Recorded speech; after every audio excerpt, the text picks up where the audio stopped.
Hello there, and welcome to the Sleep Science channel. Tonight we're drifting into the quiet. The concept of time and space explores the interconnectedness of these fundamental elements in the universe.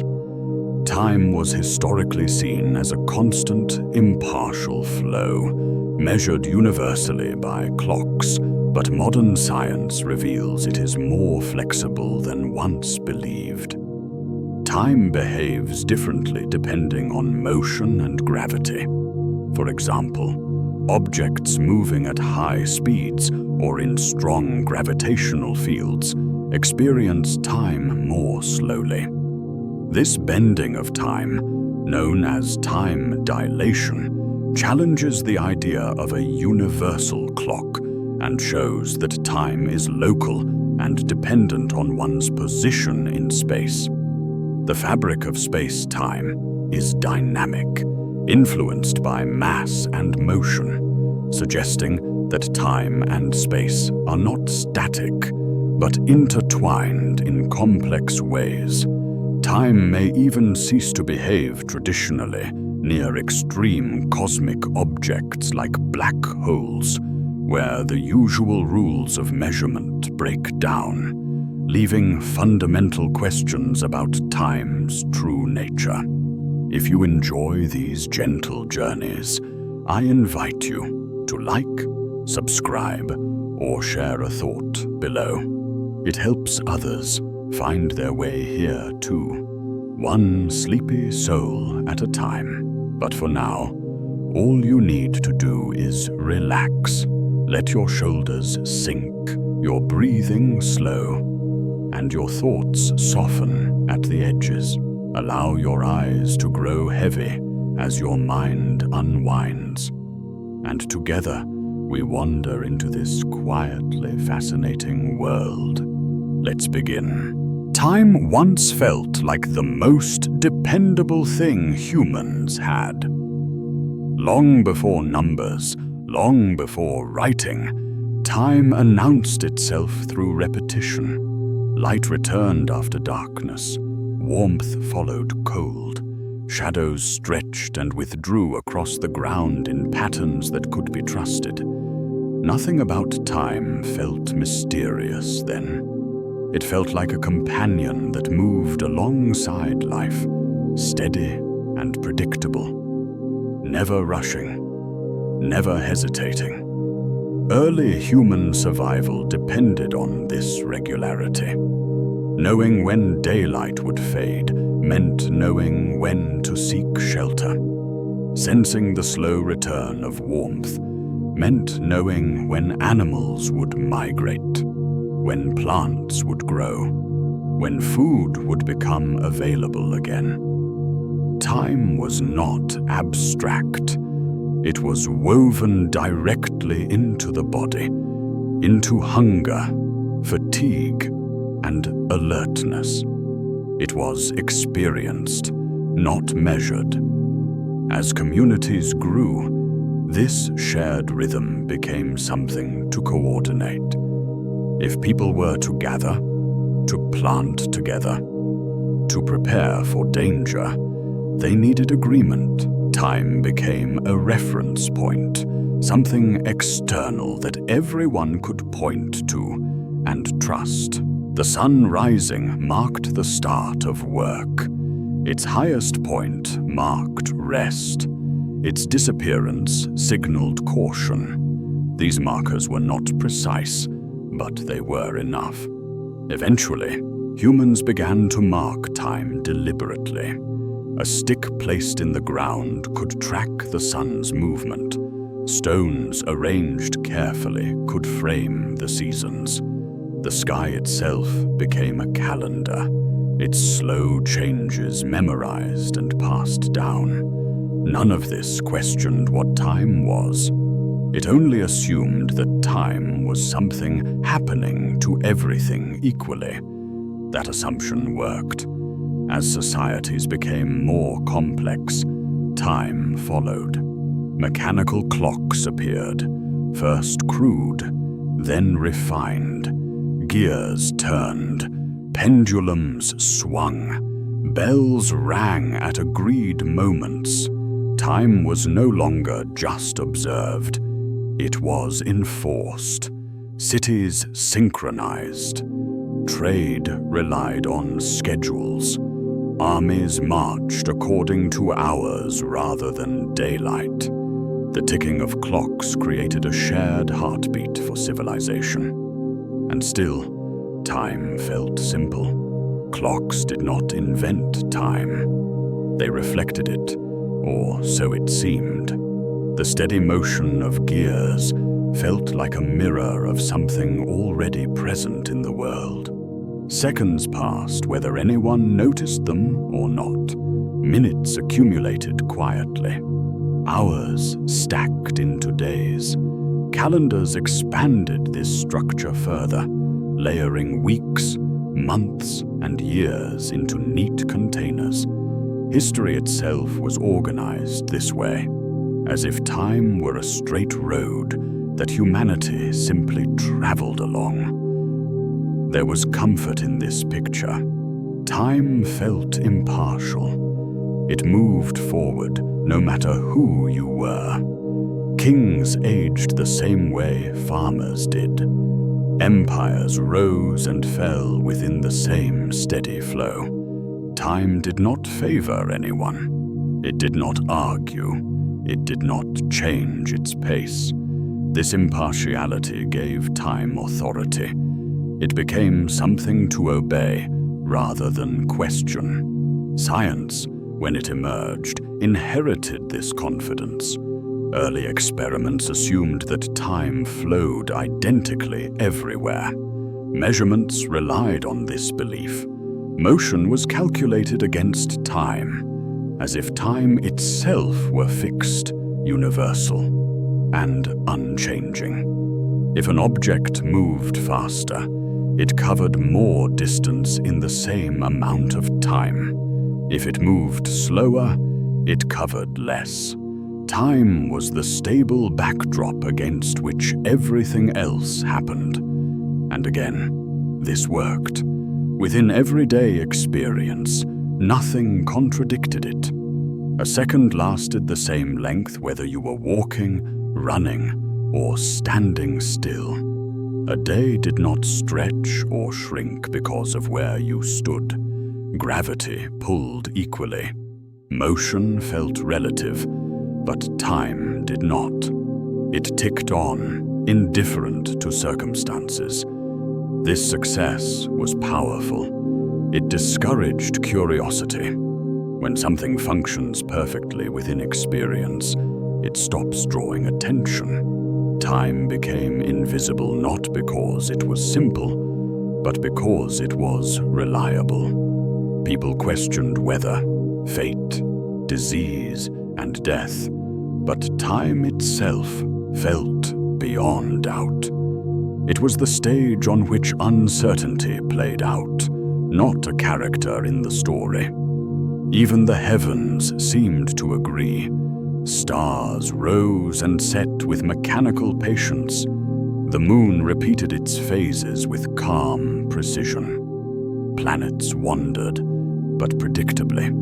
Ancient observers saw complexity in the sky, but not rebellion. Everything appeared to move according to rules that echoed Earth's rhythms. The universe looked orderly, rhythmic, and synchronized. This reinforced a quiet belief. Time here must be time everywhere. It was not an unreasonable belief. It was supported by observation, reinforced by tools, and rewarded by success. Humanity built entire civilizations on this trust, and nothing obvious broke it. But hidden inside this confidence was an untested assumption. All of human timekeeping evolved within a narrow environment. One planet, one gravity well, one range of speeds, one relationship to light. Clocks were built where motion was slow compared to cosmic scales, where gravity was gentle. where distances were small. Time was measured in conditions where it behaved politely. No one had asked how time behaves elsewhere. There was no reason to. The question did not arise naturally. Why doubt something that had never failed? Why suspect time itself when mistakes could always be blamed on instruments, observers, or incomplete data? So time became habit rather than hypothesis. It became something assumed rather than examined. Even as science advanced, time remained a quiet constant, a background parameter plugged into equations without protest. Space could bend, matter could change, energy could transform. But time remained rigid, an invisible ruler stretching evenly across the universe. This made it feel safe. Emotionally, this section of the story settles the listener into familiarity. Time is something everyone knows. Everyone has waited for it, raced against it, lost track of it. It shapes lives gently and relentlessly. The narrator does not challenge this feeling yet. Instead, it honors it. This trust in time was not foolish. It was earned. And yet, cracks form not from failure, but from expansion. As humans began to look farther out, to send instruments beyond Earth, to imagine travel at speeds never experienced before, small questions began to surface. They were quiet at first, easy to ignore. Would a clock behave the same way far from Earth? Would motion affect time itself, or only distance? Would gravity matter? At first, these questions felt academic. They did not threaten daily life. Time still worked. Clocks still agreed. The sun still rose. There was no urgency to doubt. But beneath this calm surface, a deeper truth waited. The simplicity of time was not universal. It was conditional. It belonged to a specific place, a specific scale, and a specific way of living. It was shaped by the environment that created it. The universe had never promised that this version of time applied everywhere. By the end of this section, the listener senses a subtle shift. Nothing has broken yet. No revelation has overturned the familiar world. But the foundation has been gently loosened. Time may not be a law carved into reality. It may be a behavior that emerges under certain conditions, a habit, not a constant. The comfort remains, but it is no longer unquestioned. Somewhere beyond Earth, beyond slow motion and gentle gravity, time may behave differently. And humanity, until now, has only ever known the polite version. The universe has not yet been asked how it keeps time. And that question is about to be taken seriously. The first signs that something was wrong did not arrive as a crisis. They appeared as inconveniences, tiny disagreements, slight delays, measurements that refused to line up no matter how carefully the instruments were checked. At first, no one suspected time itself. It was far easier to blame the tools, the environment, or human error. Time had been trusted for too long to be questioned so easily. Astronomers were among the first to notice the discomfort. Light from distant stars did not always arrive as expected. Its color shifted, stretched subtly toward the red. At first, this stretching was treated as a property of motion alone, a simple effect of distance and speed. But as observations improved, the pattern grew harder to ignore. The light was not merely moving through space. Something was happening to the rhythm that carried it. Meanwhile, in laboratories far from telescopes, another kind of problem surfaced. Atomic clocks, designed to be the most precise timekeepers ever built, began to disagree with one another. Not randomly, predictably. When one clock was moved, lifted higher, or sent speeding along a different path, it returned slightly out of sync with those left behind. The differences were small, nanoseconds, fractions of fractions, nothing a human could feel. But machines noticed, and machines do not imagine inconsistencies. At first, this was deeply unsettling. If time could drift simply because of motion or position, then time was not the impartial background everyone assumed. It was participating, reacting, responding to circumstances. Scientists resisted this idea instinctively, not out of stubbornness, but out of necessity. Time was woven into every measurement. If time itself was unstable, then nothing stood still. Entire frameworks would need reconsideration. It was easier, safer to search for mistakes elsewhere. But the evidence refused to disappear. Clocks placed on fast-moving aircraft ticked differently than those left on the ground. Signals sent between satellites arrived earlier or later than predicted, unless corrections were applied. Navigation systems began to fail without adjustments that assumed time itself was shifting. This was no longer theoretical, it was operational. Time's instability was not a philosophical curiosity. It interfered with communication, positioning, and coordination. Without accounting for these discrepancies, satellites would drift miles off course. Messages would arrive out of order.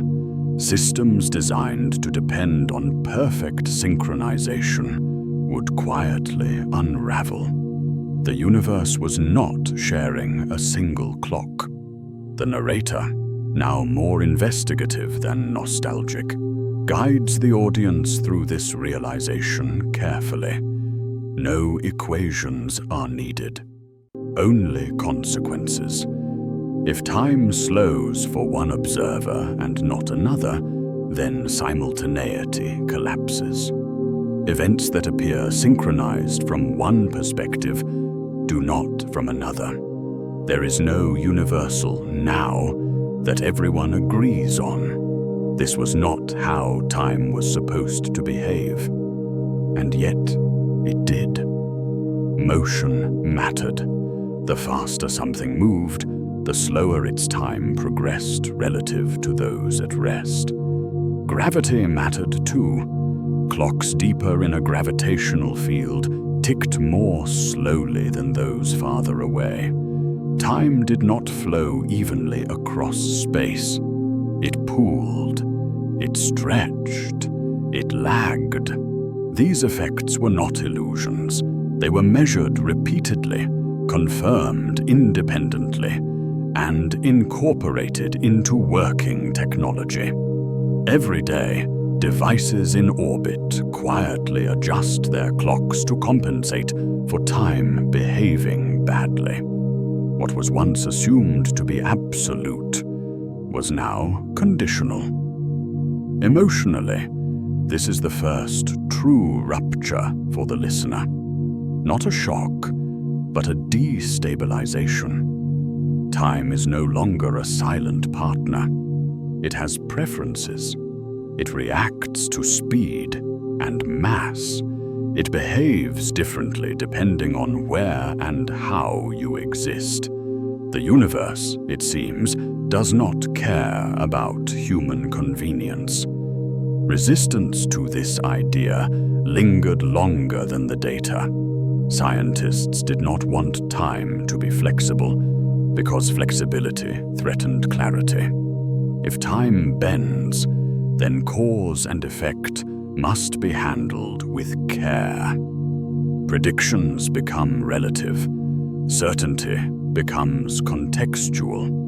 But nature does not negotiate. Eventually, acceptance replaced resistance. Time was redefined, not as a universal river flowing everywhere at the same rate, but as a local experience tied to motion and gravity. Each observer carries their own clock. Each region of space keeps its own rhythm. This reframing is subtle but profound. Time is no longer something the universe shares. It is something the universe distributes unevenly. The section widens its lens here, gently but deliberately. If time behaves differently across space, then space and time cannot be separate. They are intertwined, influencing each other constantly. Where space curves, time follows. Where motion accelerates, time responds. The old clock, once trusted without question, is now visibly cracked. Not shattered, not useless, still functional within limits, but no longer universal. By the end of this section, the audience stands at a new threshold. Time has lost its innocence. It is not broken everywhere, but it is no longer guaranteed anywhere. The universe does not move to a single beat. It hums with countless overlapping tempos, each shaped by gravity, speed, and position. And this realization opens a deeper implication. If time can bend under ordinary motion and familiar gravity, what happens where those forces become extreme? What happens near collapsing stars, near horizons where space itself folds inward? If time is flexible, then somewhere in the universe, it may not behave like time at all.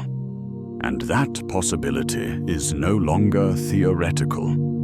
It is waiting. Gravity was once imagined as a simple thing. A pull, a force that reached out across space and drew objects together, predictable and steady, like an invisible rope connecting masses across distance. For centuries, this picture worked well enough. Apples fell, planets orbited, the moon stayed loyal to Earth. Gravity explained motion without disturbing time itself. Time, in this older view, remained untouched. But the universe had been quietly disagreeing. The first hints did not announce themselves with drama.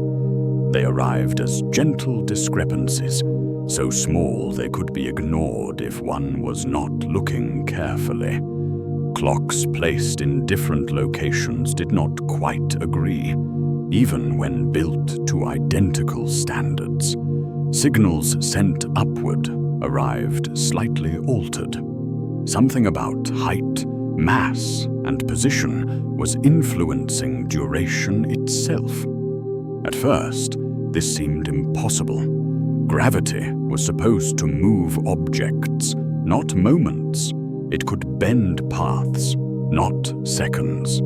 Time had always been assumed to flow independently, immune to the landscape it passed through. But assumption is not observation, and observation began to tell a different story. The narrator introduces the idea slowly, not as a revelation, but as an unfolding realization. Imagine two identical clocks. One rests at sea level. The other is carried gently up a mountain and left there. Nothing violent happens, no sudden motion, no dramatic change in environment. And yet when the clocks are compared again, they no longer agree. The clock higher up has ticked slightly faster. The difference is tiny. No human would notice it without instruments designed to detect impossibly small variations. But the difference exists. It repeats, it persists, and it does not vanish when errors are eliminated. Time, it seems, flows differently depending on how deep you are in gravity. This idea is not presented as abstraction, but as consequence. Gravity does not merely pull objects downward. It shapes the rate at which reality unfolds. Near mass, time slows. Farther away, it speeds up. Not because time chooses to, but because the universe is built that way. The audience is guided carefully through this intuition. Gravity is no longer described as a force acting within space, but as something that shapes space and time together. Where mass gathers, the structure of reality changes. Duration stretches, processes slow.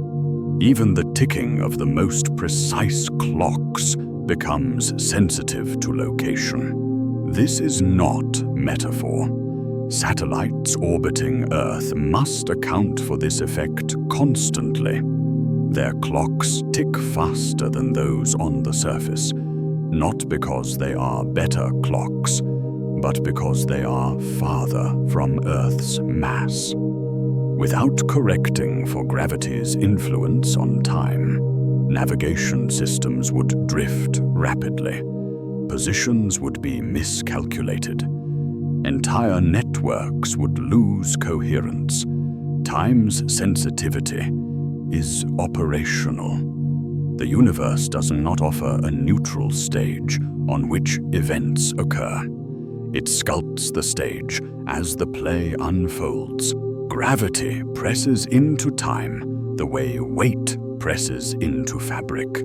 The heavier the mass, the deeper the distortion. Emotionally, the audience moves from surprise to fascination. Time is no longer an abstract river flowing everywhere the same way. It has texture. It thickens near mass. It thins with distance. Duration is not poured evenly across the cosmos. It pools. The narrator lingers here, allowing the listener to feel the shift. Gravity is no longer just something that keeps feet on the ground. It quietly shapes how long moments last. A second near Earth is not identical to a second far away.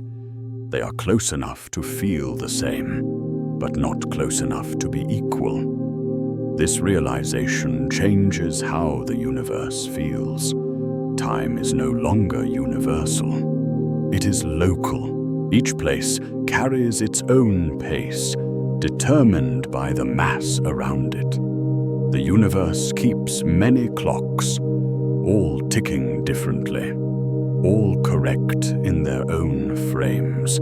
There is no master timekeeper enforcing uniformity. There is only relationship. The section deepens by widening scale. If Earth's gravity can influence time by tiny amounts, then larger masses must have greater effects. A planet more massive than Earth would slow time more strongly near its surface. A star, far denser and heavier, would deepen the effect further. Near such objects, time would not merely drift. It would noticeably lag behind the rest of the universe. This is not speculation. It is consequence. The narrator resists sensationalism. No extreme examples yet, no collapsing stars, no horizons, just a steady escalation of intuition. Gravity alters time gently where mass is small. It reshapes time decisively where mass grows large. And the universe contains masses far beyond anything familiar. This invites a subtle emotional response, not fear, but curiosity. If time is shaped by gravity, then exploring gravity means exploring time itself. Every massive object becomes a kind of time sculptor, carving duration into different forms depending on its weight. The universe, in this framing, is not synchronized. It is orchestrated. Moments unfold differently in different places, and there is no contradiction in this. Time does not need to agree with itself globally.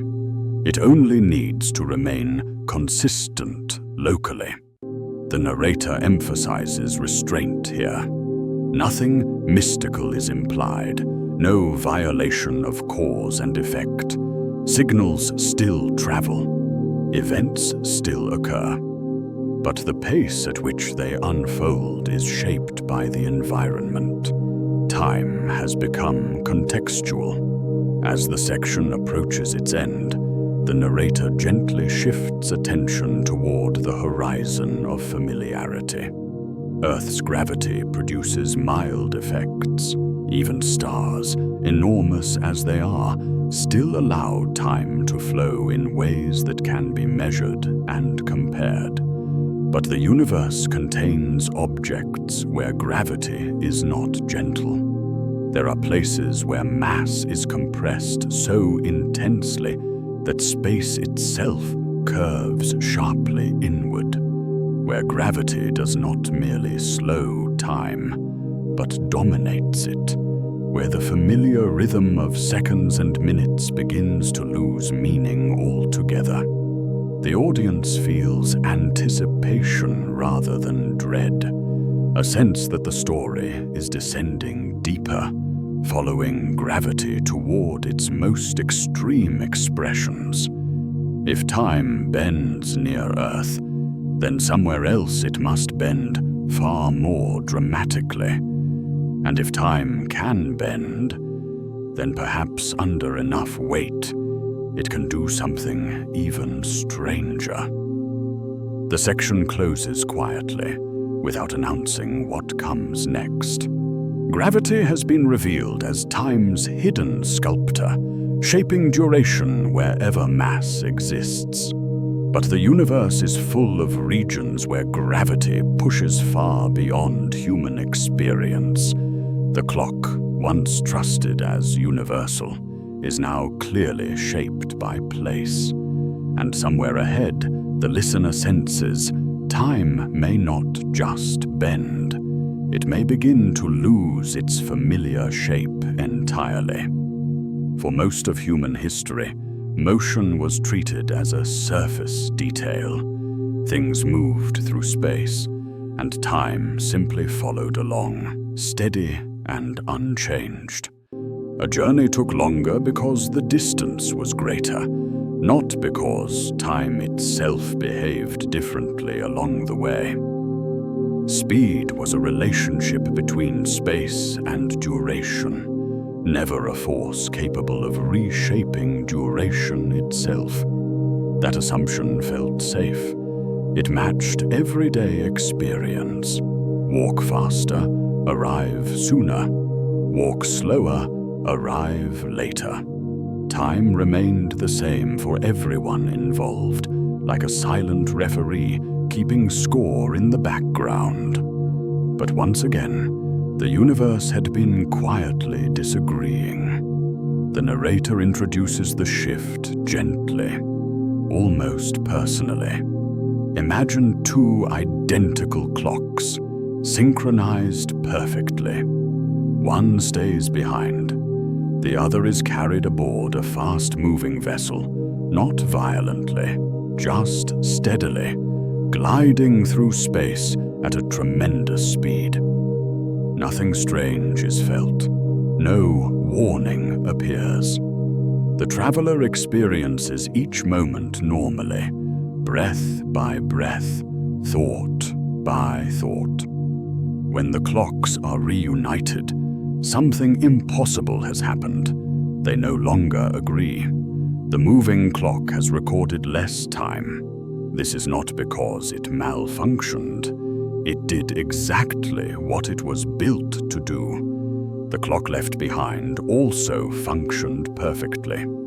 And yet, the universe allowed both to be correct at the same time. This is where the story becomes unsettling, not through spectacle, but through implication.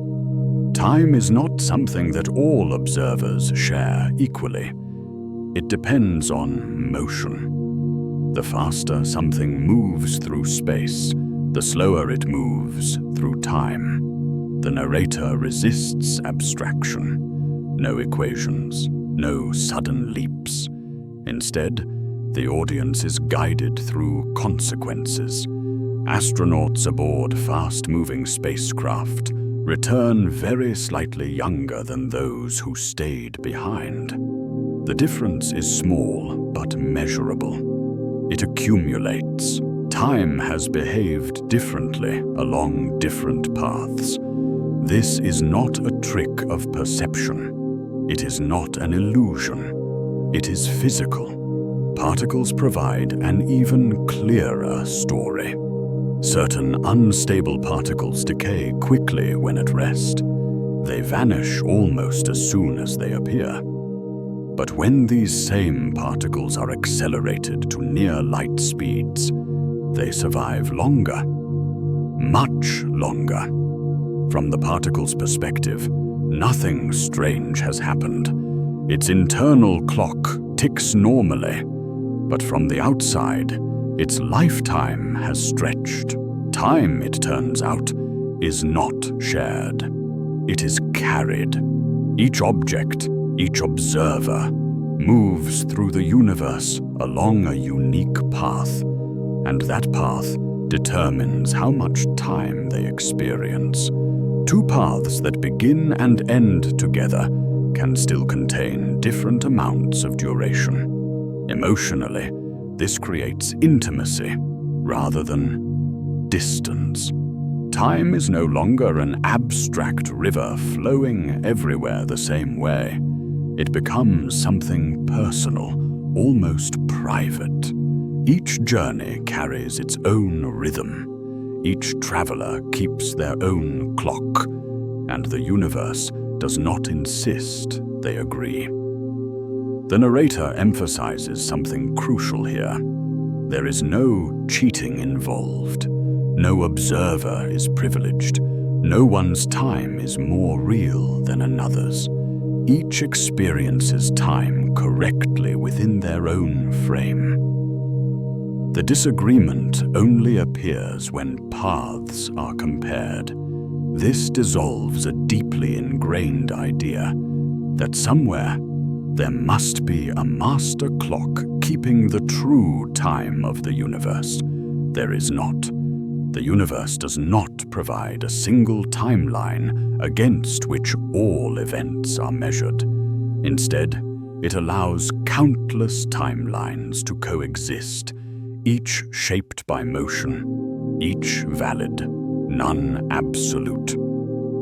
This realization arrives quietly, but its implications are vast. Time is no longer a universal backdrop. It is woven into the act of moving. Space and time respond together, like two sides of the same fabric. Change one, and the other must adjust. The narrator invites the audience to sit with this thought. Every path through space carries its own version of time. Not metaphorically, literally. Duration is not handed out evenly. It is earned through motion. This does not break causality. Events still follow events, causes still precede effects. But the spacing between moments is no longer fixed. Time stretches and compresses depending on how fast something moves. Speed, in this framing, is no longer just about covering distance quickly. It is about trading time for motion. The faster you go, the less time you experience. Not because time is taken away, but because the universe balances its structure that way. The narrator carefully avoids drama. No one disappears, no paradox explodes. Instead, the universe behaves consistently, but not intuitively. It obeys rules that only reveal themselves when motion becomes extreme. And here, symmetry becomes the anchor. If you are moving, and someone else is not, each of you experiences time correctly from your own perspective. There is no contradiction. Only comparison creates tension. This is why time feels simple when motion is slow and gravity is weak. On Earth, differences are tiny.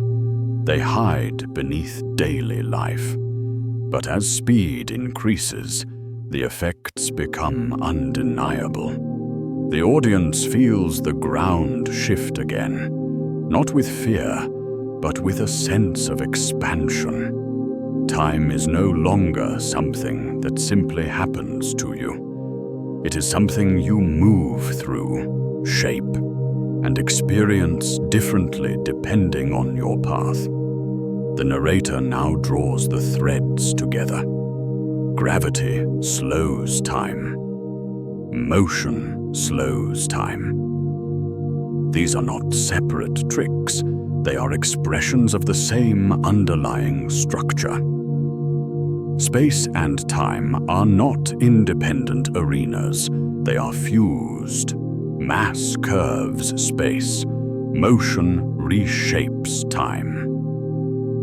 Together, they form a single responsive fabric. This is the quiet realization at the heart of the section. Time is not flowing through space. Time is part of space. Change the geometry of one, and the other must follow. The universe does not tick, it flexes. As this idea settles, the audience senses that something familiar has been permanently left behind. The old picture of time as a steady, universal flow is no longer viable. In its place is something stranger, but more coherent. Time is local. Time is personal. Time is shaped. And if gravity and motion can stretch it gently, then there must be places where they do not act gently at all. The narrator does not rush. The implication is allowed to form naturally. Somewhere in the universe, mass is extreme. Motion approaches its limit. Space curves deeply inward. In such places, time may not merely slow. It may approach a standstill. The section ends without crossing that boundary. The audience is left poised at the edge of it, aware that the rules governing time have already changed, and that what lies ahead will push them even further from intuition. Time, once trusted as universal, has revealed itself as something far more fragile. And the universe, patient and precise, is not finished showing how far that fragility goes. There comes a point in every story of discovery where the language grows quieter, not because there is less to say, but because the subject itself resists being spoken about too loudly. This is where the audience is led now, not to a place of chaos or violence, but to a region of deep restraint, where the universe follows its rules so precisely that those rules begin to feel unsettling. Until this point, time has shown itself to be flexible. It stretches under motion. It slows under gravity. These effects were surprising, but manageable. They could be measured, corrected, and even used. Time was still behaving like something familiar, just slightly misbehaved. But extreme gravity changes the tone of the conversation. The narrator frames this shift carefully. Scientists did not stumble upon this realization by accident or spectacle. There was no sudden flash, no singular moment of revelation. Instead, there were delays, subtle ones at first, signals arriving later than expected, light stretched thinner than it should have been, rhythms that refused to stay in sync. Something was happening near the most massive, compact objects in the universe. As researchers traced these signals back to their source, a pattern emerged. The closer an object was to an immense concentration of mass, the slower its time appeared to run, at least from the outside, not metaphorically, literally. Clocks near these objects ticked at a different rate than clocks far away. The narrator invites the audience to imagine the approach as a slow walk through thickening fog. Each step forward feels normal. Each moment passes as expected. But when you look back, something feels wrong. The distance you have covered does not match the time you think should have passed. This is gravitational time dilation taken to its extreme. Near extraordinarily dense objects, collapsed remnants of massive stars, time slows dramatically. A second near such an object stretches into many seconds for someone watching from afar. A minute becomes hours. An hour becomes years. And still, nothing breaks. This is the unsettling part. The universe does not panic. It does not glitch. Time obeys the rules perfectly, even as those rules push it toward a standstill. The slowing is smooth, predictable, coldly precise. Emotionally, the audience is not meant to feel fear here. They are meant to feel tension without chaos. The kind of tension that comes from standing at the edge of something vast and realizing it has always been there, waiting patiently. The narrator emphasizes perspective as the key to understanding. From far away, time near extreme gravity appears almost frozen. Signals crawl outward, stretched and weakened. Moments seem trapped, unable to fully escape. But from nearby, nothing feels wrong. An observer close to the massive object experiences time normally. Their heartbeat remains steady. Their thoughts flow without interruption. They are not slowed relative to themselves. Time does not feel thick or heavy. It feels ordinary. Both experiences are true. This is where intuition begins to falter. Two observers witnessing the same region of space will fundamentally disagree about how time behaves there. And yet, neither is mistaken. The universe allows both descriptions to coexist without contradiction. There is no universal referee stepping in to correct the disagreement. No master clock to declare which experience is real. The narrator lingers here, letting the idea breathe. Time is not only personal, it is relative to position. Gravity does not merely pull on matter, it reshapes duration itself. As gravity grows stronger, time slows more severely. This is not an opinion, it is a consequence. The deeper the gravity well, the harder it becomes for time to keep pace with the rest of the universe. The audience is guided closer, conceptually, toward the most extreme case. The narrator does not name it immediately. Instead, they describe its effects. A place where gravity becomes so intense that even light struggles to escape. Where signals weaken not because they are blocked, but because time itself resists their departure. Light leaving this region loses energy. Its wavelength stretches, it reddens, it fades, not because the source is dim, but because time near the source is moving more slowly than time far away. This creates a haunting effect. Events near extreme gravity appear to slow down endlessly when observed from a distance. They never quite finish unfolding. They asymptotically approach stillness. The narrator emphasizes restraint again. This is not time stopping. Not yet. It is time whispering instead of speaking. Scientists studying these regions realized something profound.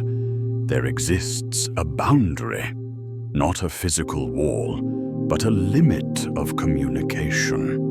A line beyond which signals become so delayed and stretched that for all practical purposes, they never return. This boundary is not defined by destruction. It is defined by time.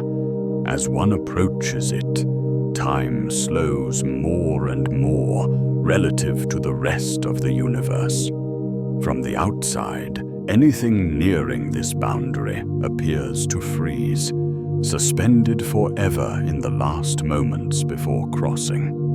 From the inside, nothing dramatic occurs at that exact location. Time flows normally. The boundary is not felt.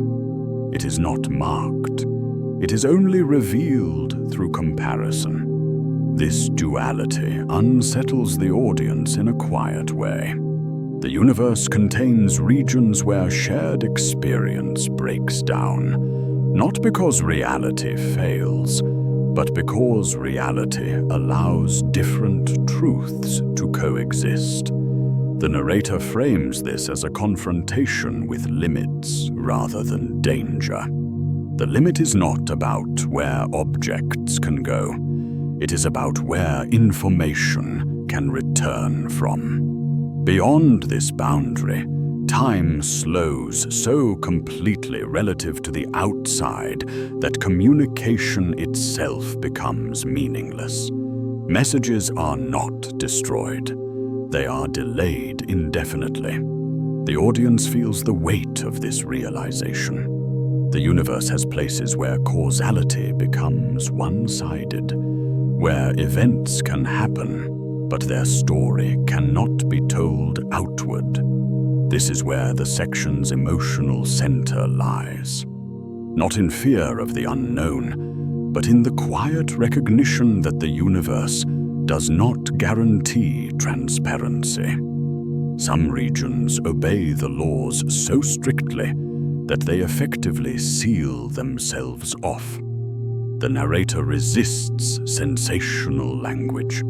There is no screaming void, no tearing of reality, just time slowing obediently until the outside world can no longer keep up. The cliff in the fog is now visible. The audience understands they are standing just outside something irreversible, a threshold where time's flexibility reaches its limit. Beyond this point, the idea of shared time dissolves entirely. The narrator lets the silence linger. If time can slow to such a degree, then what happens beyond the boundary? Does time continue? Does it lose meaning? Or does it become something else entirely? These questions are not answered here. They are not meant to be. Instead, the section ends with the audience balanced at the edge, aware that the universe contains regions where time nearly stops, where communication fails, and where the rules have been followed so faithfully that they have carried reality into a state that feels almost unreal. Time, once trusted as steady, then revealed as flexible, now shows its most unsettling trait. It can become so quiet that the rest of the universe can no longer hear it.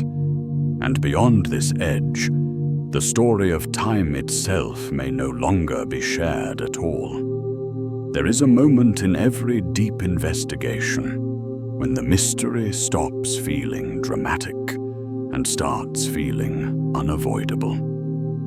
This is that moment, not because something explodes, collapses, or vanishes, but because the universe reveals a boundary that exists without spectacle.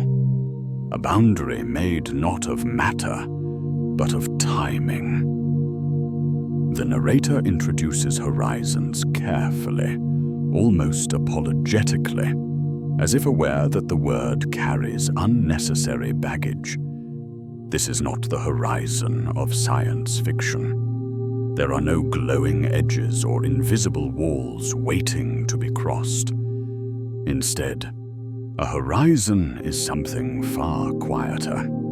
It is the natural outcome of time being stretched too thin. The audience is reminded of what has already been established. Near extreme gravity, time slows dramatically compared to the rest of the universe. Signals leaving such regions take longer and longer to arrive. Light loses energy.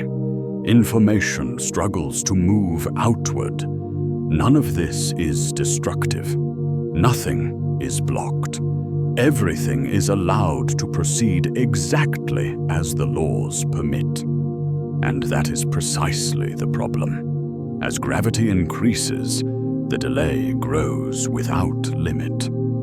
From the perspective of a distant observer, signals coming from closer and closer to the source arrive later, weaker, and more stretched.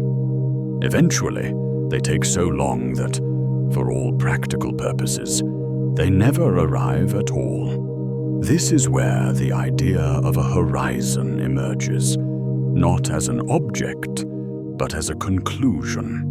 The narrator frames it as a limit on communication rather than a place in space. Beyond a certain region, events can still happen. Time can still pass locally. But the rest of the universe will never receive confirmation that those events occurred. The audience is invited to sit with that idea. A boundary defined not by destruction, but by delay. A place where information is not erased, only postponed forever. From the outside, something approaching this horizon appears to slow down. Its motion stretches, its signals weaken, its actions take longer and longer to complete. To the distant observer, it never quite finishes crossing. It lingers at the edge, frozen in a final moment that never resolves. But from the inside, nothing special happens. This is where the story becomes unsettling, in a quiet, intellectual way. An observer moving toward this boundary experiences time normally. Their thoughts continue. Their body functions. Moments pass in the expected rhythm. There is no alarm, no marker, no sudden shift in sensation. They cross the boundary without noticing it. The narrator emphasizes this contradiction gently. One event is experienced as complete from one perspective and incomplete from another. The universe allows this without hesitation. There is no cosmic authority stepping in to correct the disagreement. Both perspectives are valid. This is not illusion. It is not trickery. It is reality behaving exactly as predicted by the rules already laid out. The audience begins to understand that a horizon is not a place where time stops, but where time stops being shared. Beyond this boundary, events are real, but they are no longer part of the common timeline of the universe. The narrator slows the pacing here, allowing the implication to settle. The universe contains regions that are permanently inaccessible, not because they are hidden behind matter or distance, but because time itself prevents information from ever catching up. This is a different kind of isolation, not separation by space, but separation by causality. The story unfolds like a philosophical puzzle, grounded firmly in measurement. Scientists did not invent horizons to sound mysterious. They encountered them because equations and observations demanded them. If gravity slows time, and if that slowing increases without limit, then a point must exist where outward communication effectively fails. There is no alternative interpretation that preserves a single, shared timeline. The narrator reminds the audience that nothing magical happens at this boundary. No forces spike. No walls appear. The laws do not change. They simply continue doing what they have always done. That is what makes horizons so disturbing. They are not exotic exceptions. They are consequences. The audience is guided through a subtle reframing. Instead of thinking of the universe as fully observable, given enough technology, they are asked to consider that some regions are fundamentally unreachable, not in space, but in time. Even infinite patience is not enough. Waiting longer does not help if the delay itself grows faster than waiting can compensate. This introduces a new emotional tone. Awe mixed with restraint. The universe is not hostile. It is indifferent in a more refined way. It does not block access. It simply refuses to rush. The narrator draws attention to the idea that horizons mark the edge of shared reality. Beyond them, events belong only to themselves. They cannot influence the outside universe in any detectable way. This does not mean they do not exist. It means they exist without witnesses. The audience begins to feel the weight of this. Human intuition relies heavily on the idea that events matter because they can be observed, recorded, and shared. Horizons undermine that assumption. They allow reality to continue unfolding privately. The universe does not require observers to validate its processes. The narrator returns to the contradiction at the heart of the section. From one vantage point, an object never crosses the boundary. From another, it has already moved far beyond it. The universe does not resolve this tension because it does not need to. There is no universal now to reconcile the disagreement. This realization marks a turning point in the story. Time is no longer just flexible or local. It is capable of ending communication without ending experience. The audience is gently pushed to consider what this means for knowledge itself. If some events can never be confirmed, not because of technological limits, but because of temporal structure, then the universe contains truths that are permanently inaccessible, not hidden, not forbidden, simply unreachable.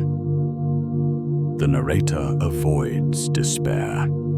This is not framed as a failure of science, but as a boundary of participation. Science can describe the horizon. It can predict its effects. It can even confirm its existence indirectly, but it cannot cross it in any shared sense. The universe allows understanding up to a point, then quietly withholds the rest.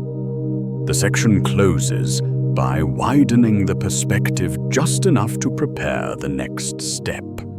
Horizons are introduced not as rare oddities, but as natural outcomes of how time and gravity interact. If such limits exist here, the audience is invited to wonder whether they appear elsewhere. Are these boundaries isolated curiosities tied to extreme objects? Or are they hints of a broader pattern, one in which time itself routinely draws lines the universe will not cross? The narrator does not answer. Instead, they let the discomfort remain unresolved. If time can create regions that are finished but never seen to finish, then the universe may be filled with events that happen without witnesses, histories that complete themselves beyond the reach of any shared clock. And if that is true, then the limits of what can be known are not imposed by ignorance or distance, but by the quiet, unyielding structure of time itself. With horizons now revealed as barriers made of duration rather than matter, the story is ready to pull back, to ask whether this strange behavior is confined to extreme corners or woven more deeply into the architecture of the cosmos. Time feels like it has a preference, not a personality, not an intention, but a habit so consistent that it disappears into the background of everyday life. Moments pile up. Yesterday becomes memory. Tomorrow remains empty. No matter how carefully one watches, the flow never reverses. This section opens by lingering on that quiet certainty, the way time's forward motion feels less like a mystery and more like a rule that never needed explanation. The narrator begins with familiarity. Glass shatters on the floor and stays shattered. Smoke spreads into the air and never gathers itself back into the flame. A hot cup of tea cools, but a cold room does not spontaneously heat itself. These experiences feel so natural that they are rarely questioned. Time moves forward because that is how things happen, or so it seems. Then the first unease is introduced, gently. Many of the deepest laws describing motion, forces, and interactions do not care which way time flows. Run them backward and they still work. A planet can orbit in reverse. A collision can be rewound without violating the equations. At the smallest scales, nature appears indifferent to past and future. The audience is invited to sit with this contradiction. If the fundamental rules do not insist on direction, why does everyday reality obey one so strictly? The narrator avoids naming the answer too quickly. Instead, the story unfolds through accumulation. When large numbers of particles interact, certain outcomes become overwhelmingly more likely than others. Not because they are required, but because they are easier. Disorder spreads because there are more ways for things to be spread out than neatly arranged. The idea is framed carefully, without technical language. A shuffled deck of cards almost never returns to perfect order by chance, not because it is impossible, but because the number of disordered arrangements dwarfs the number of ordered ones. Time's arrow emerges not from command, but from imbalance in possibility. Emotionally, this reframes something deeply trusted.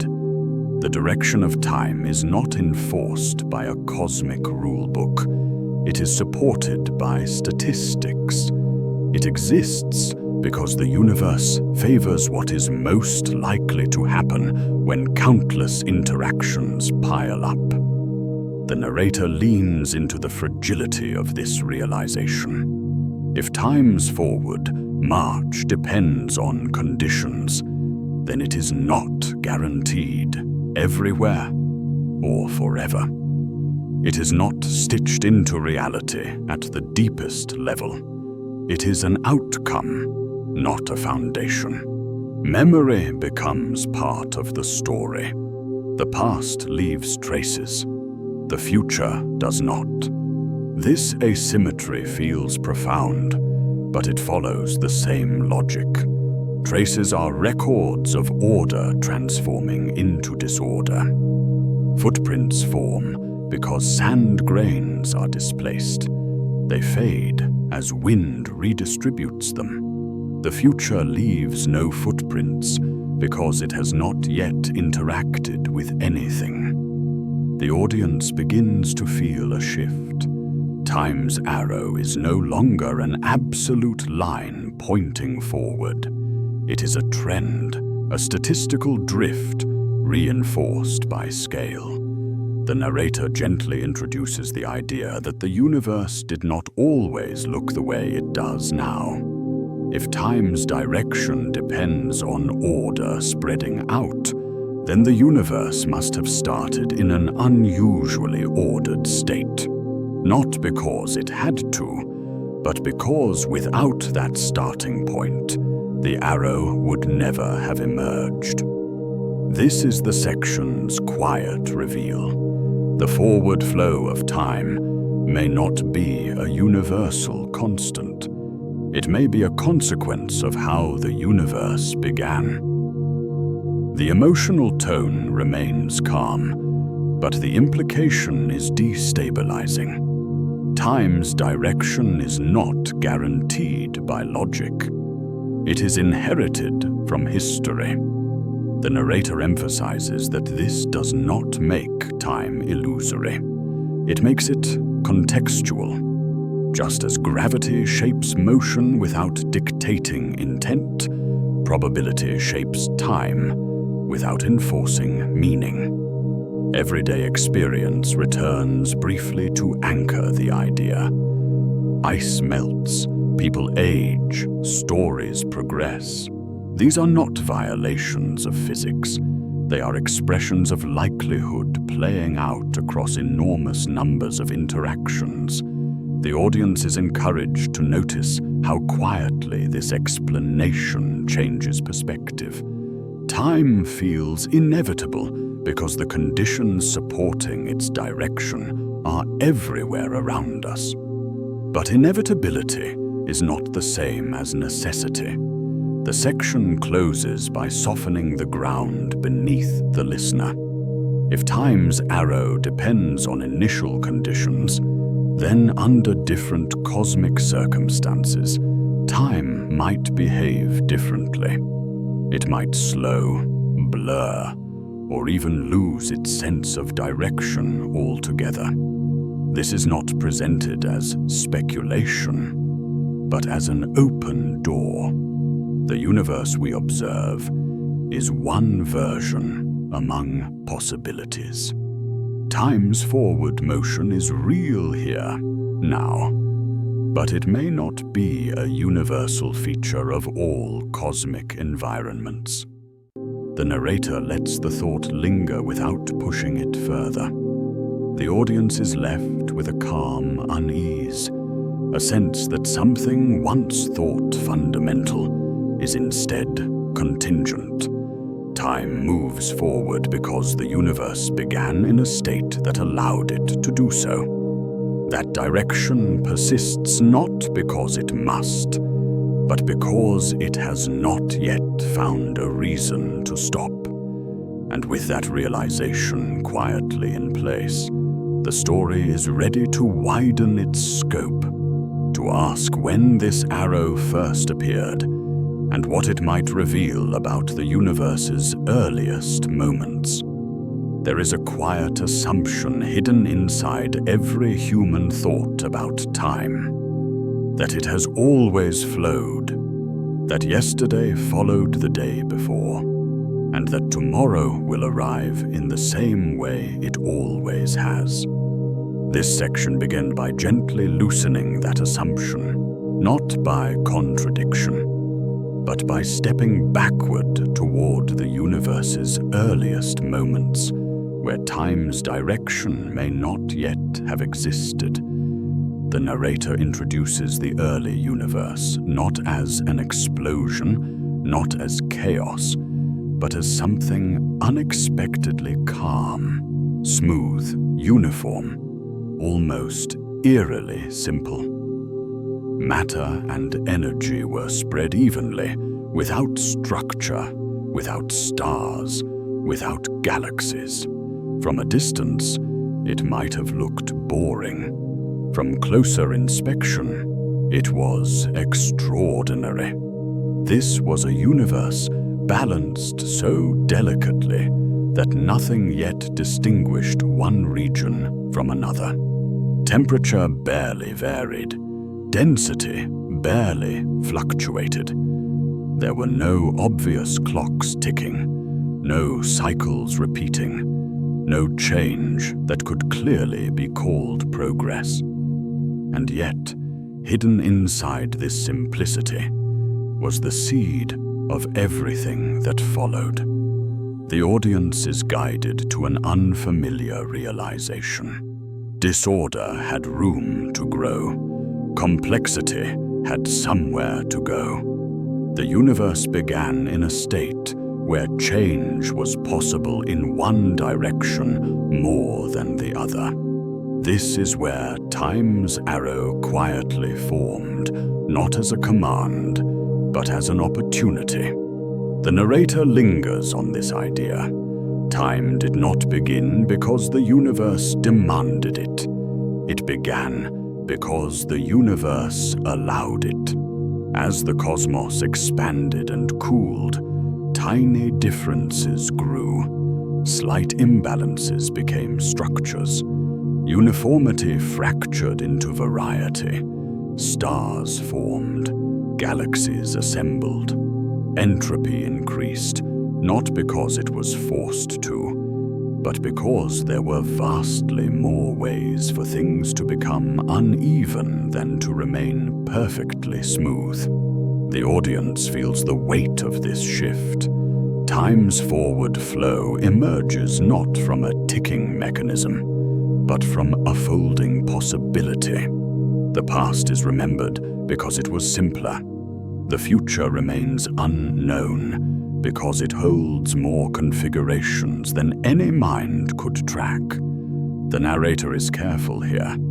This is not presented as certainty. Scientists debate this picture. They argue quietly, intensely, over why the universe began in such a special state at all. No explanation fully satisfies. Some propose deeper laws, others suggest chance. Still others suspect something missing entirely from current understanding. This uncertainty is not brushed aside. It becomes part of the story. The arrow of time depends on a beginning that itself remains unexplained. Emotionally, this creates a subtle unease. Time feels solid in daily life, yet its existence may rest on a condition that cannot yet be justified. The universe did not need to begin this way. It simply did. The narrator reframes the idea carefully. Time's direction may not be a fundamental property like space or matter. It may be a historical artifact, a consequence of how the universe started, not a rule it must always obey. The audience is invited to imagine alternatives. A universe that began differently might not experience time the same way. Events might not line up into past and future. Cause and effect might blur. Memory itself might not accumulate. These thoughts are offered softly, without drama. The goal is not to overwhelm, but to widen perspective. The narrator returns to the present to anchor the abstraction. Everything experienced now, aging, decay, growth, learning, flows from that early imbalance.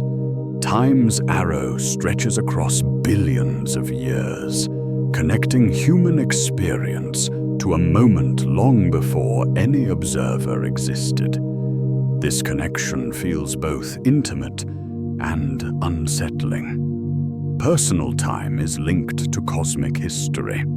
The feeling of a moment passing is tied to the universe's earliest condition. The audience senses a deeper implication forming. If time began, then it is not eternal.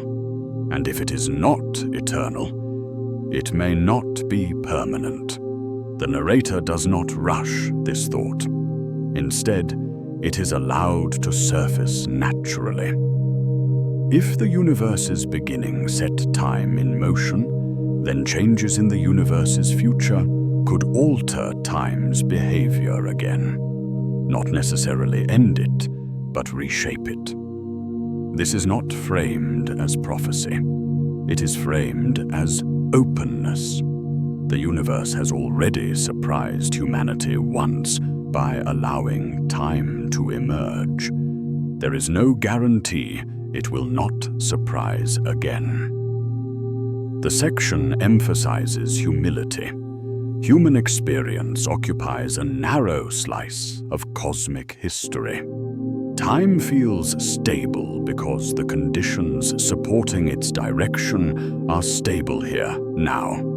That stability may not extend forever. The narrator briefly acknowledges competing ideas without naming them. Some imagine cycles, others imagine slow fading. Others imagine endings beyond intuition. None are confirmed. All are attempts to understand what happens when the conditions that created time's arrow change.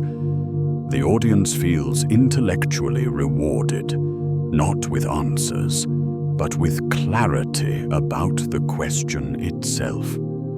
Time is no longer treated as an unquestionable backdrop. It is revealed as a feature with a history, a story that began under specific circumstances. The emotional tone remains calm, but the implication is profound.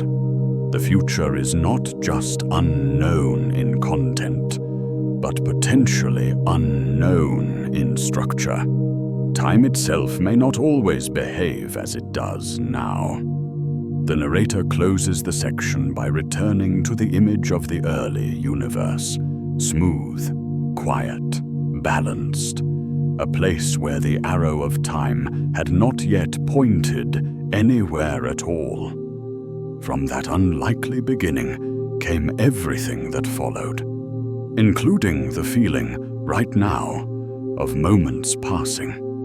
And as the audience sits with that realization, the story prepares to move forward again, carrying time outward across the lifespan of the cosmos, toward futures where its direction may once more be tested, reshaped, or brought gently to its limits.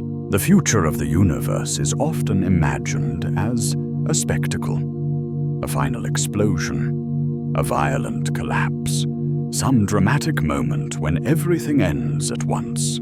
This section begins by gently setting those images aside, not because they are impossible, but because they distract from something quieter and perhaps more unsettling. The universe does not appear to be racing toward destruction. It appears to be drifting toward exhaustion. The narrator introduces time not as a ticking counter, but as a carrier of possibility. Every moment allows certain changes to occur. Energy can gather, structures can form, differences can matter. In the early universe, possibility was abundant. Matter clumped, stars ignited, galaxies assembled. Complexity flourished because the universe was young, uneven, and full of gradients waiting to be explored. But the universe does not stay young. The story unfolds slowly, almost patiently, mirroring the timescales it describes. Stars burn by converting mass into light. This process is steady and reliable, but it is not renewable.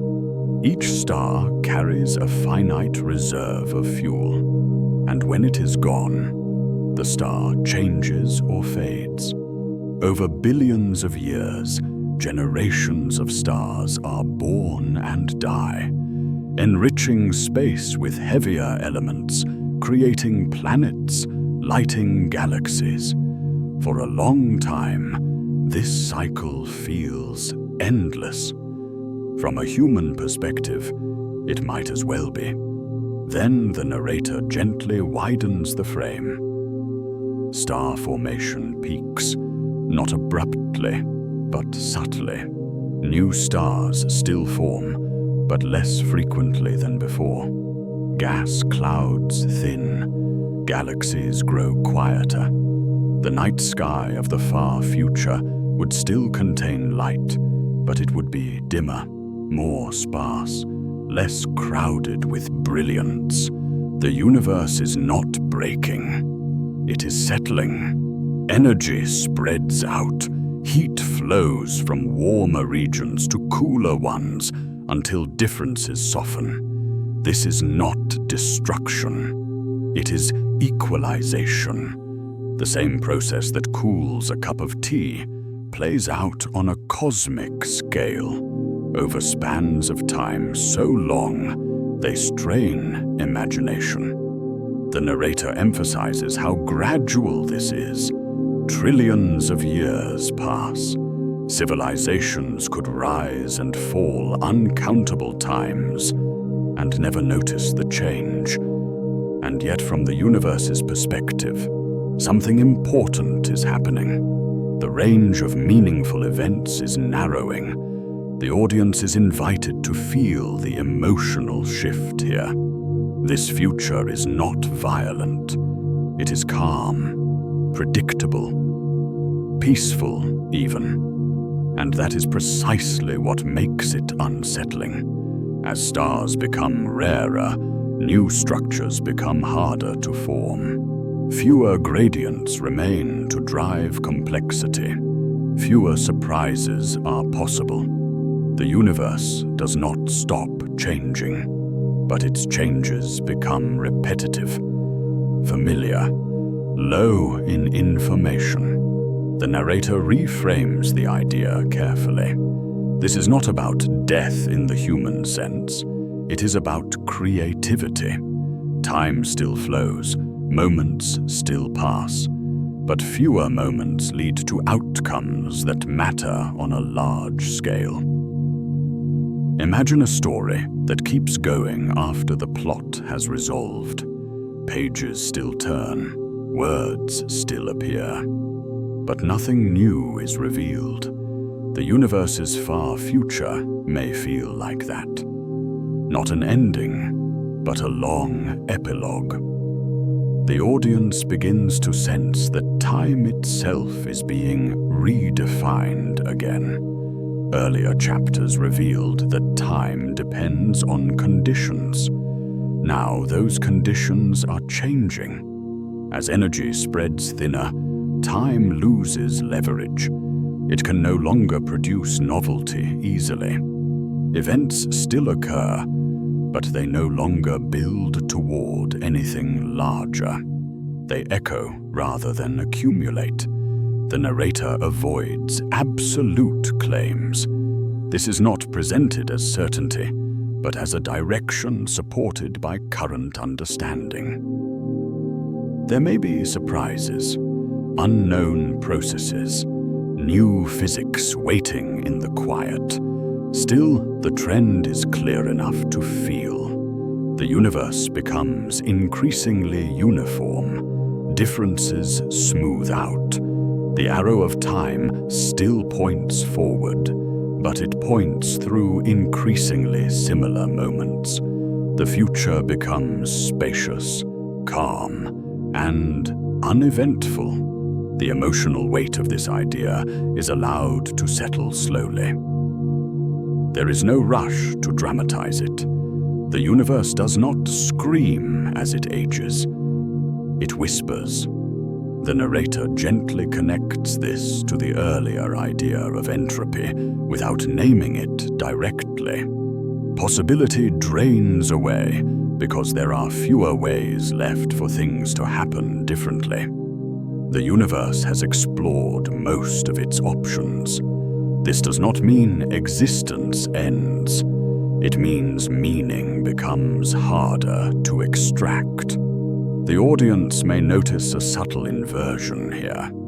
Earlier, time felt powerful because it enabled change. Now time continues, but its power fades.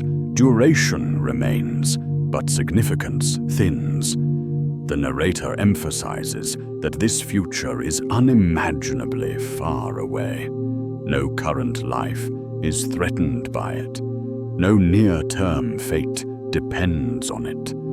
And yet, understanding it changes how the present feels.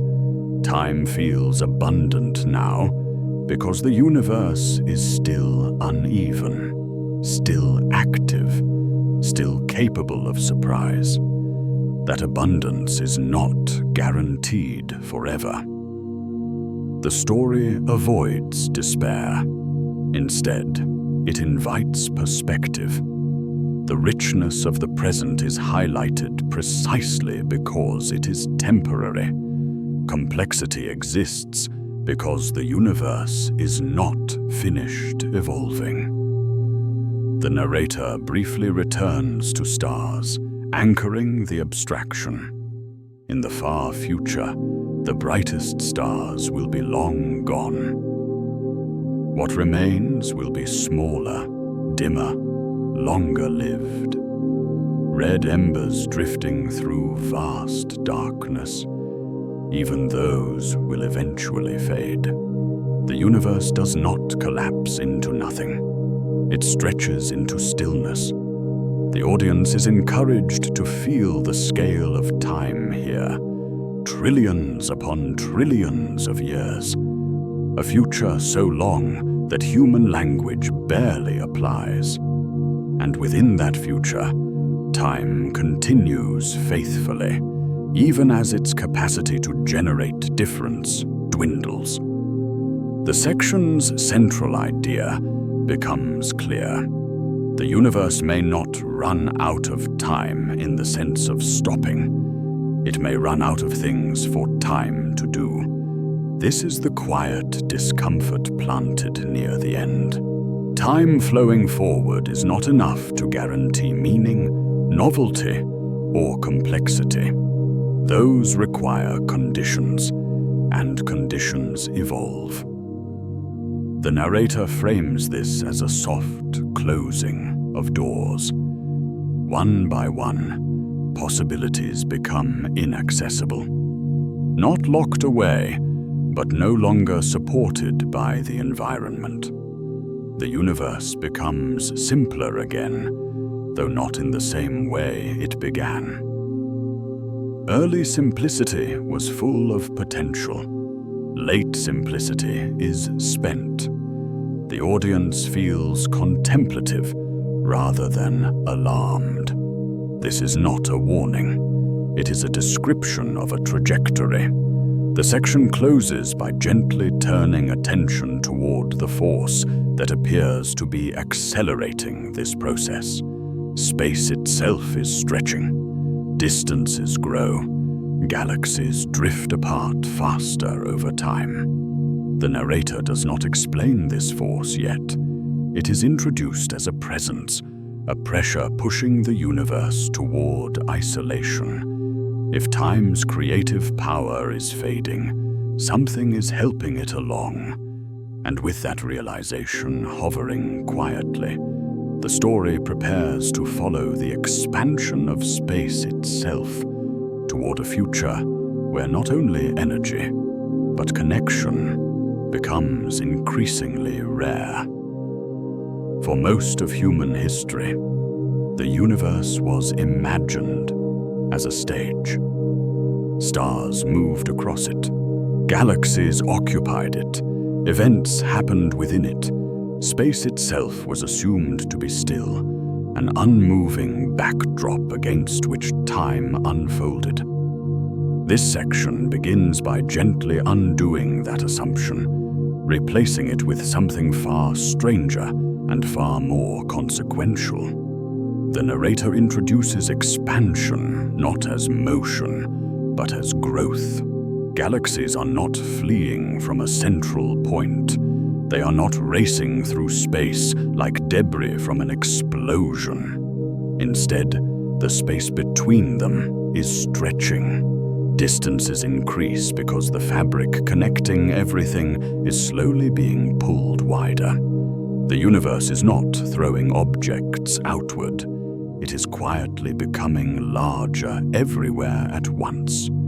The audience is guided through this idea with care, because it runs against instinct. When something expands, we imagine it expanding into something else. The universe does not do this. It does not expand into emptiness. It expands by redefining distance itself. For a long time, this expansion was expected to slow down. Gravity, after all, pulls things together. Over cosmic time, it seemed reasonable that the expansion would gradually weaken, perhaps even reverse. This expectation felt safe, familiar, balanced. Then the observations refused to cooperate. The narrator shifts tone slightly, introducing a quiet disruption rather than a dramatic reveal. Astronomers studying distant stellar explosions noticed something subtle. These explosions appeared dimmer than expected, as if they were farther away than they should be. Time itself seemed stretched in their light, arriving slower, more drawn out. At first, the discrepancy was doubted. Instruments were questioned, methods were rechecked. No one wanted the implication hiding in the data. But the pattern persisted. The universe was not slowing down. It was speeding up. This realization arrives softly, but it lands with weight.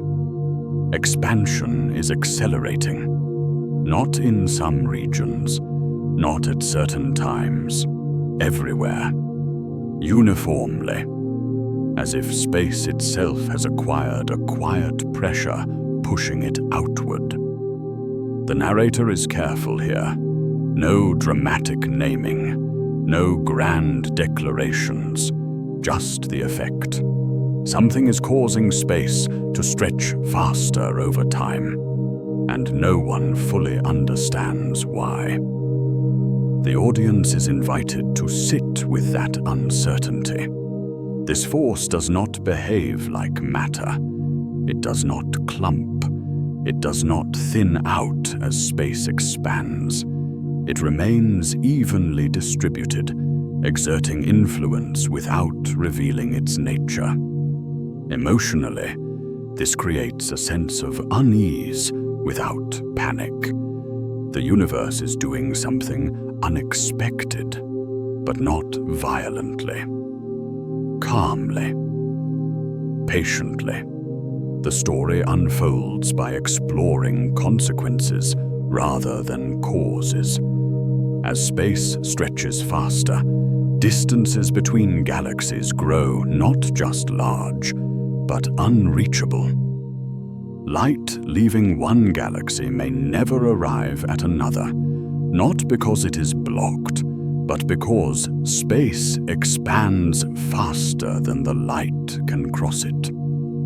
The audience begins to sense the deeper implication. Expansion does not merely rearrange the universe, it divides it. Regions that were once connected drift beyond each other's ability to communicate. Events still occur, stars still burn, time still flows locally. But fewer observers can ever share the same cosmic story.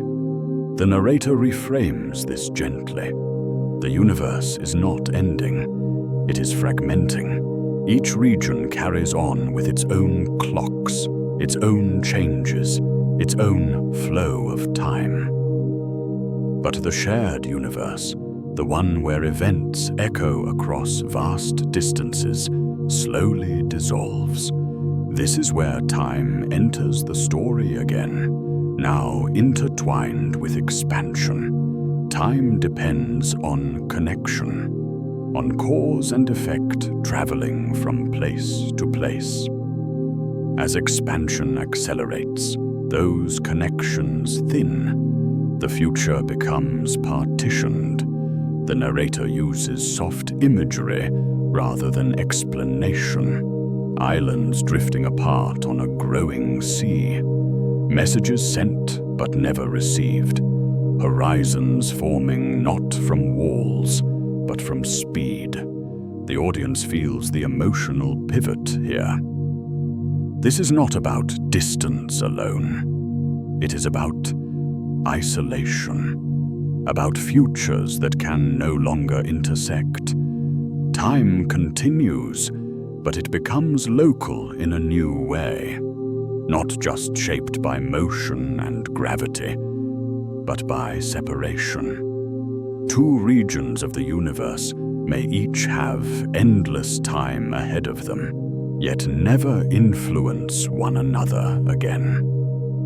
The narrator emphasizes how quiet this process is. No alarms, no visible tearing, just a gradual loss of overlap. The universe grows older and larger at the same time. And as it does, the shared stage shrinks. This leads to a subtle but profound idea. Expansion does not just pull galaxies apart. It pulls possibilities apart. Some events will still happen, but they will happen unseen, unshared, unremembered beyond their local region. The audience may notice how this changes the meaning of time again. Earlier chapters revealed that time depends on conditions. Now, those conditions are being altered by expansion itself. The narrator avoids finality. There may be surprises, unknown interactions, new behaviors emerging in the far future. Science remains open here, but the direction is clear enough to feel. Acceleration isolates, isolation limits interaction. Interaction is what gives time narrative weight. The universe's future may contain vast stretches of time filled with events that have no witnesses beyond their immediate surroundings, stories without audiences, changes without consequence elsewhere. This is not framed as tragedy. It is framed as transformation. The audience is encouraged to feel the scale. This process unfolds over billions of years. No present observer will notice the change directly, and yet understanding it reshapes how the future is imagined. Time does not simply run out, it becomes compartmentalized. The narrator gently connects this back to the earlier idea of time losing creative power. As expansion accelerates, fewer large-scale structures can form. Fewer interactions remain possible. The universe becomes quieter, not because time stops, but because connection fades. The emotional tone remains steady, almost soothing. There is no urgency here, only inevitability mixed with uncertainty. The section approaches its close by turning the question inward. If expansion continues indefinitely, what does time mean in a universe where nothing new can be shared across vast distances? The narrator does not answer. Instead, the question is allowed to hang. Time may continue locally forever, but a universe fractured into isolated regions challenges the idea of a single cosmic future. The audience senses the story preparing to move again. If time's arrow, its origin, and its future all depend on conditions, then perhaps time itself is more fragile than it appears. With expansion accelerating and the future breaking into disconnected horizons, the narrative is ready to ask its next question. Not what happens next, but whether time, as a meaningful, shared experience, can survive at all in a universe that keeps pulling itself apart. Time feels dependable because it behaves well where humans live. It flows evenly. It orders experience. It allows cause to follow effect in ways that feel natural and predictable. This section begins by acknowledging that comfort, then slowly guiding the audience away from it, toward places in the universe where time no longer behaves with such courtesy. The narrator opens with a contrast. On Earth, time is reinforced by rhythm. Day follows night. Seasons return. Biological processes repeat. Even machines are built to echo this regularity, counting oscillations, marking intervals, creating the sense of a universal beat. It feels as though time exists independently, flowing the same everywhere, indifferent to location or circumstance. But the universe does not share that simplicity. As the story unfolds, the narrator gently introduces environments where the rules change. Not abruptly, not dramatically, but quietly, as if reality itself becomes less cooperative. Near immense gravity, near extreme expansion, near the earliest moments of cosmic history, time resists being pinned down. Clocks disagree, Sequences blur. Duration depends on perspective. The audience is reminded of earlier realizations. Gravity slows time.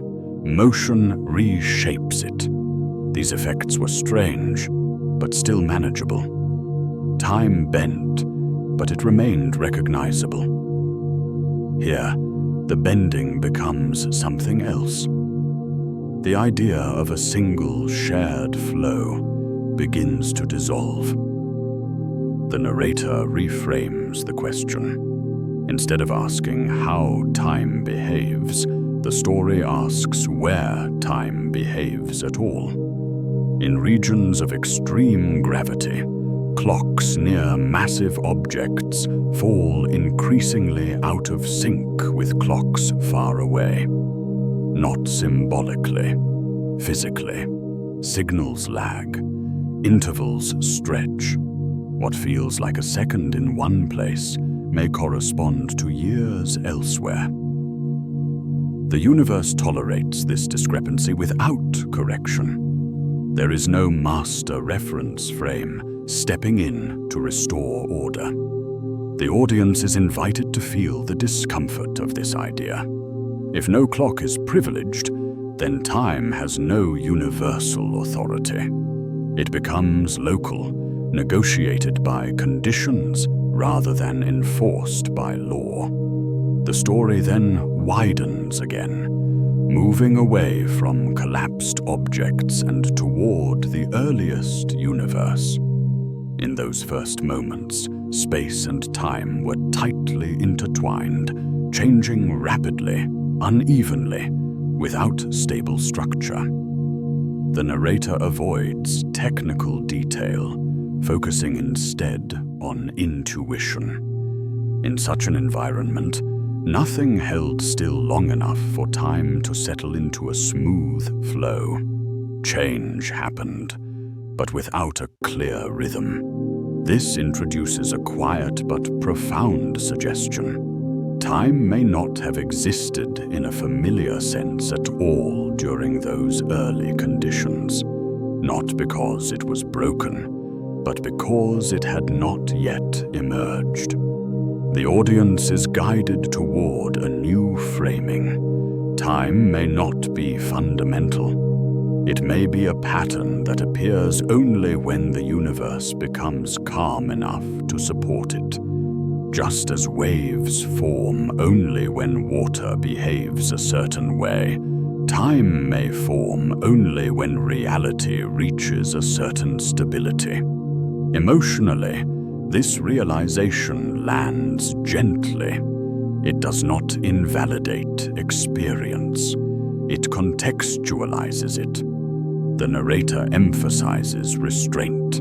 Scientists do not claim certainty here. They trace boundaries. They identify where existing definitions stop working. In some environments, asking, "What time is it?" becomes a meaningless question, not because time has stopped, but because there is no coherent way to define it. The story explores this ambiguity without rushing to conclusions. In regions where space expands extremely fast, events separate before they can influence one another. Ordering them into a single timeline becomes impossible. Cause and effect still operate locally, but globally, sequence dissolves. The audience senses a pattern forming. Whenever conditions become too extreme, time loses its clarity. It no longer behaves like a smooth river carrying everything forward. It becomes fragmented, conditional, sometimes absent. The narrator carefully avoids suggesting that time is an illusion everywhere. Instead, the idea is framed as environmental.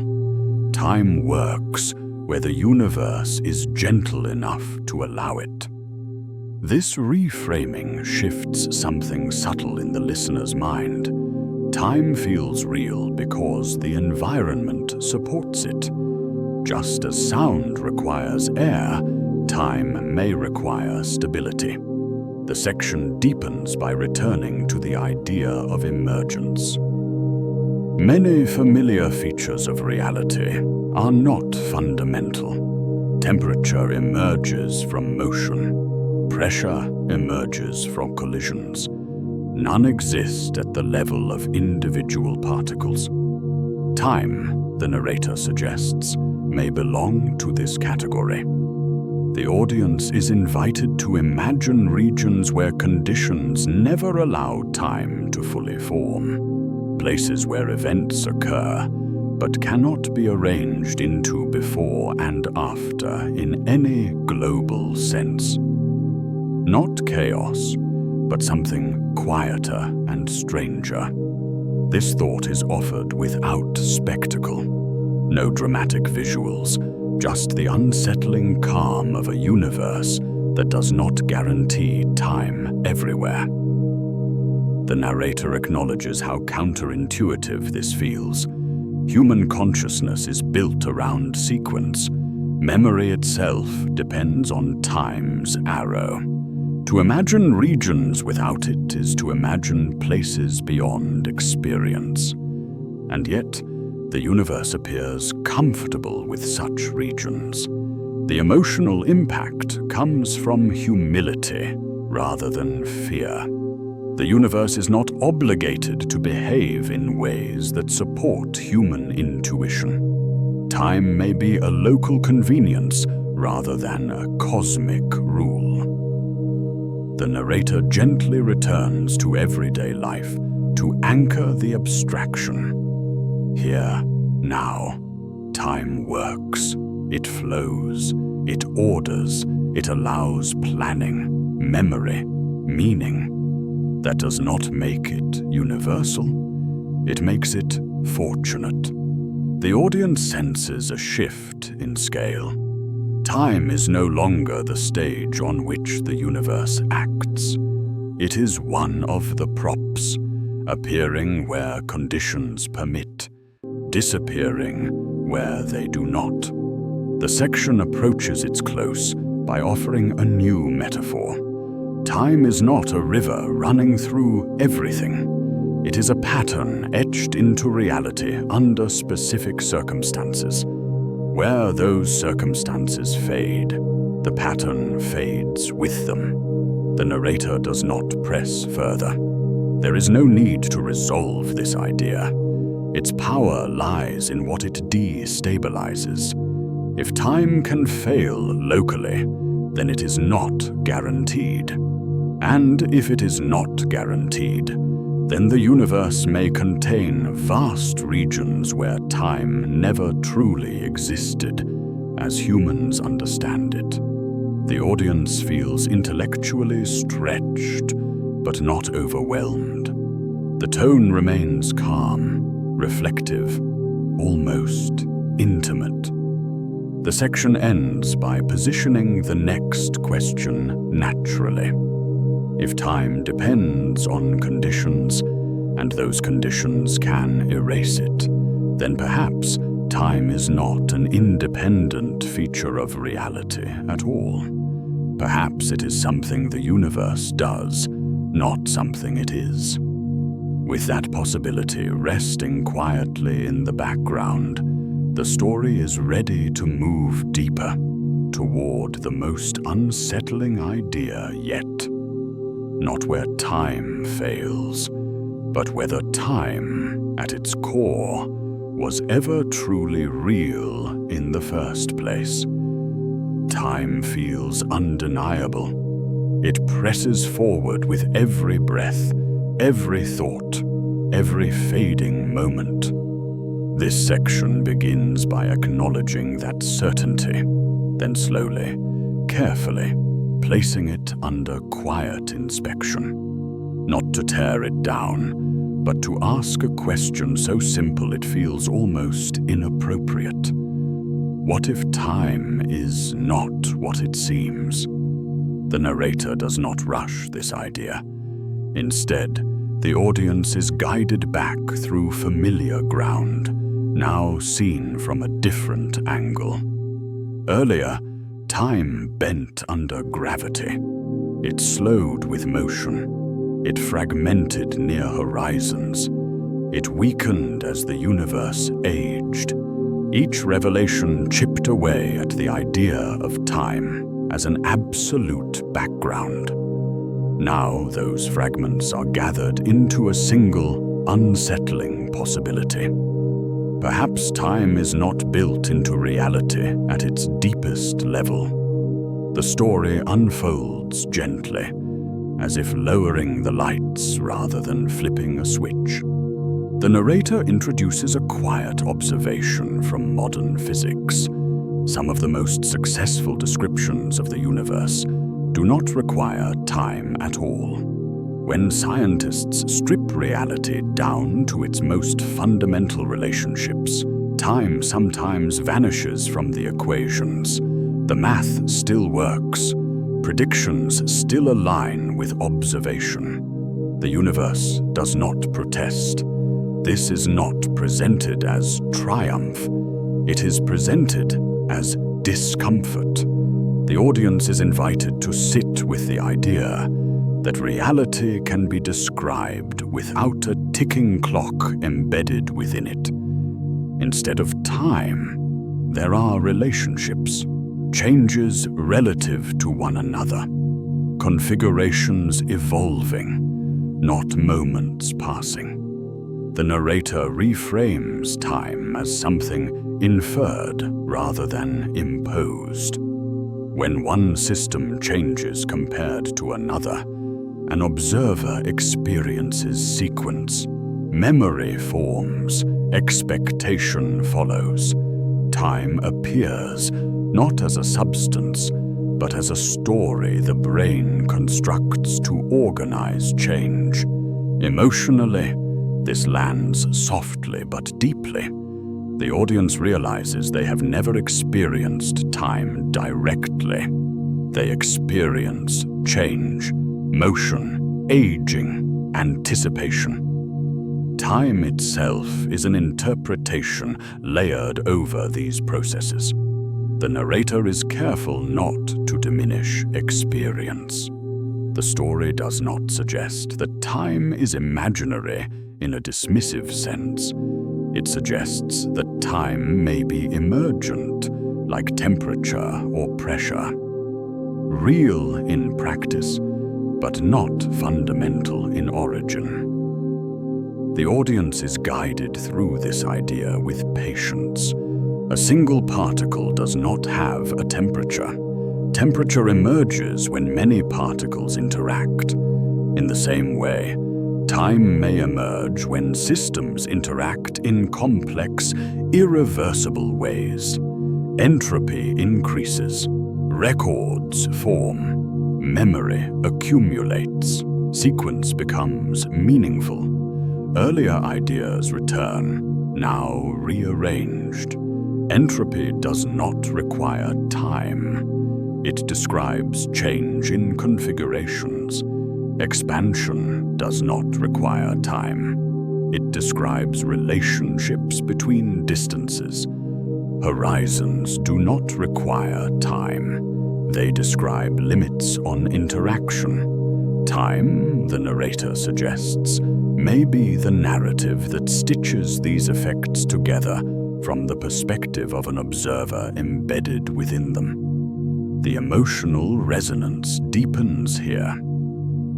If time emerges from relationships, then different observers may construct different timelines from the same underlying reality. Not because reality is subjective, but because experience is. The narrator emphasizes restraint. Scientists do not agree on this picture. Some argue that time must exist fundamentally, hidden beneath complexity. Others argue that time dissolves entirely at the deepest level. Experiments cannot yet decide between them. This disagreement is not failure. It is honesty. The audience feels respected here. Uncertainty is not hidden or glossed over. It is presented as a sign that the question itself cuts deep. The story unfolds by returning to memory. Humans remember the past, but not the future. This asymmetry feels essential to time. Yet memory depends on physical records, traces left behind, changes that cannot be undone easily. If those traces did not form, the sensation of time would collapse. The narrator gently suggests that time flows forward because memory does, not the other way around. This inversion feels subtle, almost dangerous. It does not shout, it whispers. The audience is invited to imagine a universe without observers, without memory, without records. Would time still exist there? Or would reality simply change without sequence, without direction, without narrative? The narrator does not answer. The power lies in the question itself. Earlier chapters framed time as dependent on conditions: gravity, motion, expansion. Now those dependencies converge into a single realization. Time may not be a universal container holding events. It may be a bookkeeping system emerging from how events relate. The emotional effect is quiet awe. Something deeply familiar becomes strange without becoming frightening. The narrator reassures the audience implicitly. This does not mean time is meaningless. Stories are not meaningless because they are told. Music is not meaningless because it unfolds in the mind. Time's reality may lie precisely in its experiential nature. The section avoids claiming that time is merely illusion. Illusions deceive. Time organizes. It allows learning, planning, identity. It is powerful because it works, not because it exists independently. The audience feels the ground shifting again. Beginnings and endings begin to look less absolute. If time emerges, then the beginning of the universe may not have been a moment in time, but the condition under which time began to be experienced at all. Likewise, an end may not be a final moment, but a change in conditions that dissolves the narrative humans associate with time. The narrator returns briefly to the idea of horizons. Regions cut off from interaction may still change internally, but without shared records, without shared sequence, time loses its communal meaning. It becomes private, fragmented, perhaps even irrelevant. This leads naturally to a deeper reflection. Fate, destiny, endings all rely on time as a fundamental axis. If time is emergent, then these concepts may be less rigid than they feel. The audience is not pushed toward nihilism. Instead, they are guided toward humility. Human experience captures one layer of reality, not the whole. The narrator emphasizes that science does not erase meaning. It relocates it. Meaning may arise from patterns, not absolutes. The section approaches its close by returning to the most unsettling idea gently. What if time is not something the universe contains, but something consciousness extracts from change, not imposed from outside, but assembled from within? The audience feels a sense of threshold here. Something has shifted. Time is no longer guaranteed, no longer fundamental, no longer untouchable. Yet it remains deeply real where it appears. The narrator closes the section without finality. If time is emergent, then the universe may not have a single beginning or end in the way humans imagine. Those may be features of perspective, not of reality itself. This is not presented as loss. It is presented as possibility. The universe may be far stranger than a simple timeline allows, and within that strangeness, time becomes not a prison, but a story, one that emerges, unfolds, and perhaps, under different conditions, gently fades. With time's reality itself now uncertain, the narrative is ready to step into its final act. Not to explain everything, but to ask what meaning, fate, and endings look like in a universe that may never have needed time at all. Time feels directional in the same way gravity feels downward. It does not announce itself. It simply behaves. Moments collect behind us. The past feels fixed, the future unwritten. This section begins by treating that feeling not as a fact, but as a clue, something so familiar that it hides its own mystery. The narrator returns to a question that has surfaced before, now wearing a different face. Why does time move forward at all? Not bend, not stretch, not slow, but choose a direction and refuse to reverse. At the deepest levels known to science, nature shows little concern for past or future. The fundamental rules that describe motion, forces, and interactions do not insist on a preferred direction. A collision can be reversed mathematically. An orbit can run backward without violating the equations. On the smallest scales, time symmetry reigns quietly and without exception. And yet, the universe we experience does not share this indifference. The story unfolds through contrast. A dropped glass does not leap back into a hand. Smoke does not gather itself into a match.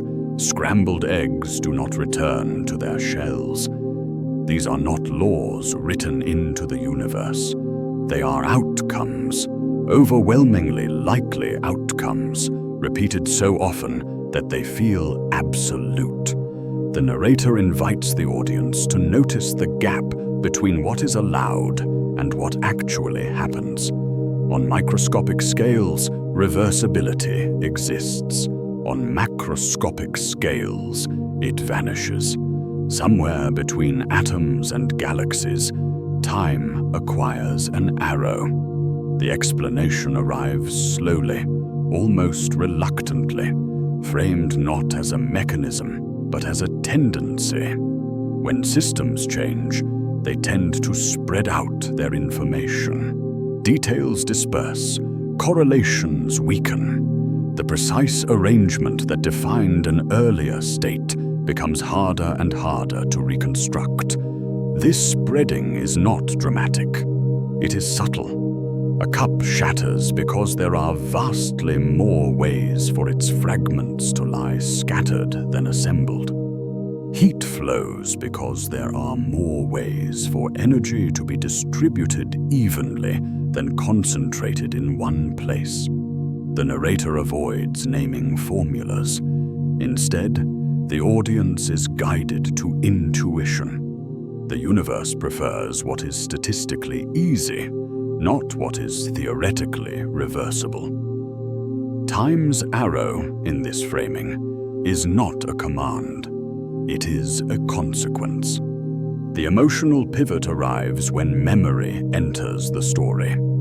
Humans remember the past because the universe allows records to form. Footprints in sand, neurons in a brain, data etched into stone, silicon, or light. These records are physical. They require energy differences. They require asymmetry. The future leaves no records because it has not yet interacted with anything. The past leaves records because interactions have already scattered information into durable traces.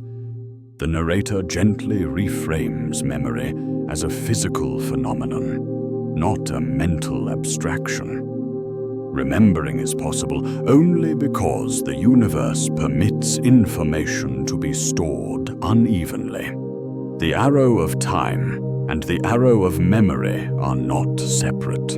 They are the same arrow seen from different angles. This realization lands quietly but deeply. Time flows forward because records accumulate in one direction only. The audience is invited to notice how fragile this arrangement is. Records degrade, memories fade, structures erode. Over time, information disperses further, becoming harder to retrieve. The universe remembers its past imperfectly, and only for a while. The narrator emphasizes that this memory is not centralized. There is no cosmic archive preserving every event. Memory is local, physical, temporary. It exists where conditions allow it to exist. This shifts the story again. The arrow of time depends on the universe's ability to store information. Without records, there is no past to distinguish from the future. The audience begins to sense the implication forming beneath the surface. If the universe continues to spread out, to smooth differences, to exhaust gradients, then its capacity to remember may diminish. This is not about human memory. It is about cosmic memory. As stars fade and energy disperses, fewer structures remain capable of storing detailed records. Events still occur, but their traces vanish quickly. The universe forgets faster than it remembers. The narrator does not rush to conclusion. Instead, the idea is allowed to breathe. Time's arrow exists because the universe is not yet finished forgetting. Earlier chapters described a future of quiet uniformity. Now that future gains a new dimension. It is not only a universe with fewer events, it is a universe with fewer memories. The audience feels a subtle emotional shift here. Time without memory begins to feel hollow. Moments lose distinction. Change loses narrative. The narrator connects this back to everyday experience. A day feels long when it is full of new impressions. It collapses into blur when nothing stands out. Memory gives shape to time. Scale this up to the universe, and the idea becomes profound. The richness of cosmic history depends on the universe's ability to hold on to information. The story carefully avoids despair. Forgetting is not failure. It is a natural outcome of dispersion. But it does place a limit on how long the universe can sustain a meaningful arrow of time. The narrator introduces the idea of maximum forgetting without naming it, a state where differences are so minimal that no new records can form. where change still occurs, but nothing leaves a lasting trace. In such a universe, asking about the past becomes meaningless, not because it did not happen, but because nothing remembers it. The audience is invited to feel the strangeness of that thought, a universe full of history, but empty of memory. The narrator returns briefly to the present. Right now, the universe remembers a great deal. Cosmic background light carries echoes of its youth. Fossil radiation preserves ancient patterns. Galaxies trace long arcs of formation. This memory is real, but it is not eternal. The emotional weight builds quietly. Time's arrow is not just about motion or causality. It is about remembrance. The universe moves forward because it can still keep track of where it has been. But that ability is limited. The narrator emphasizes uncertainty. Scientists debate how long cosmic memory can persist.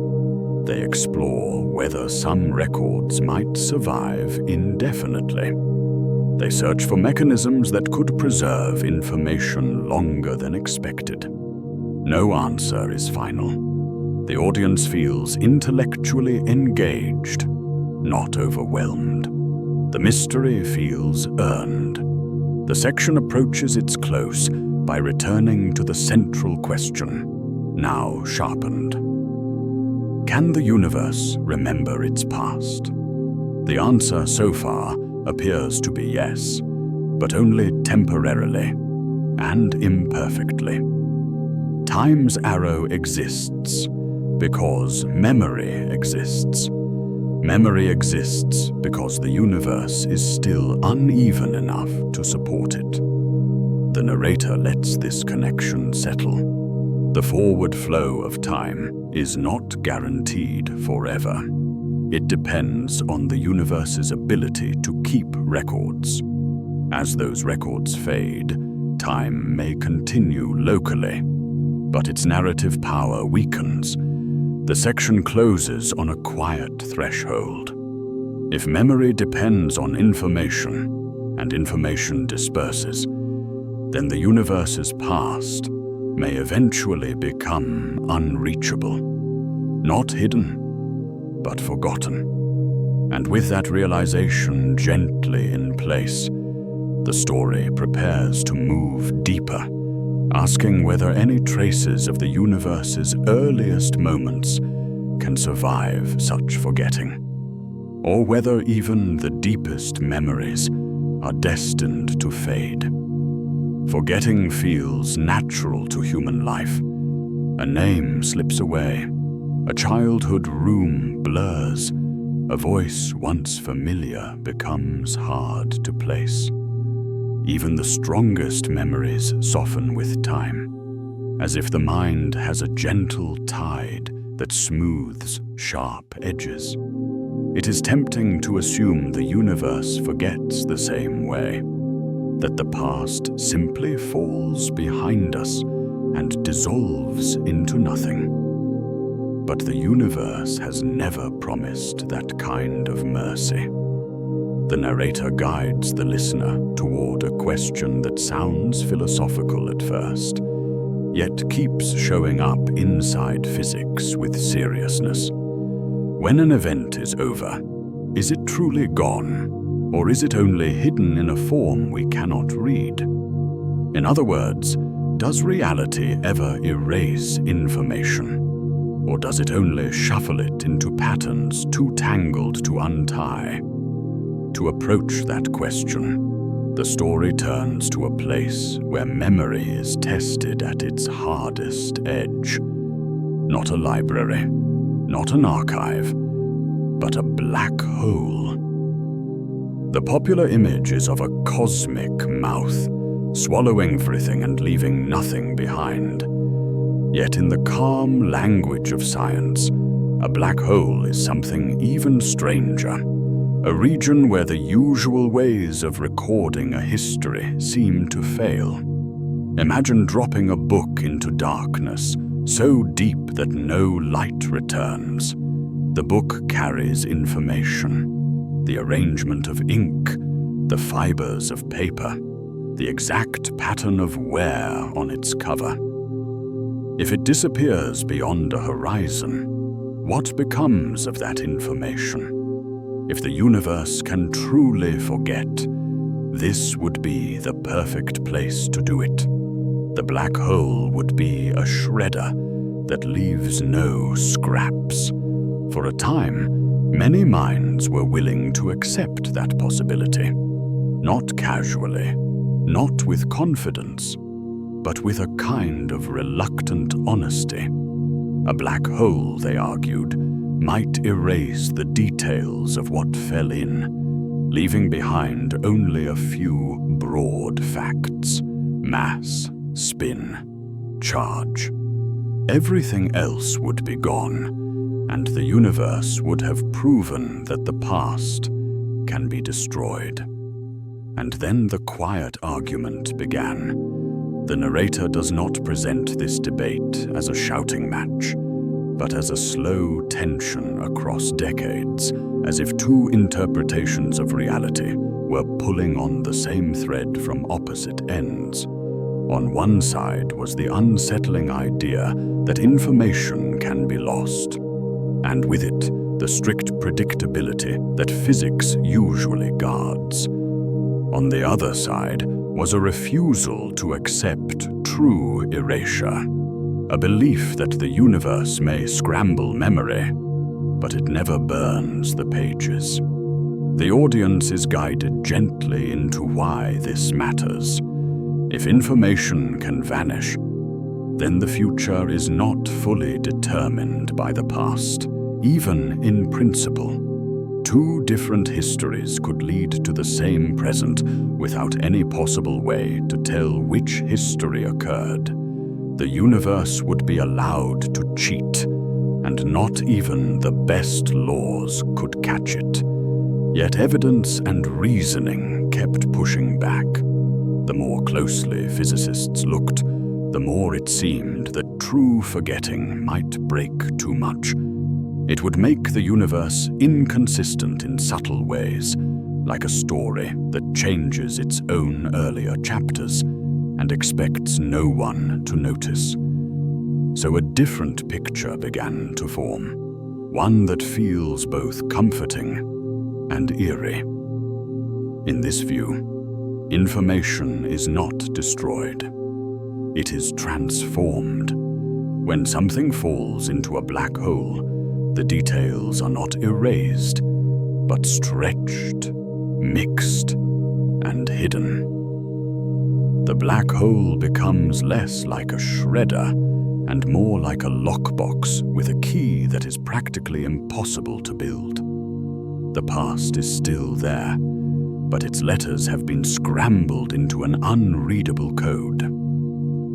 The narrator lingers on the word unreadable. This is the emotional pivot of the section. The universe may not forget, but it may still keep secrets perfectly. A memory can exist without being accessible. A record can be real without being recoverable by any realistic observer.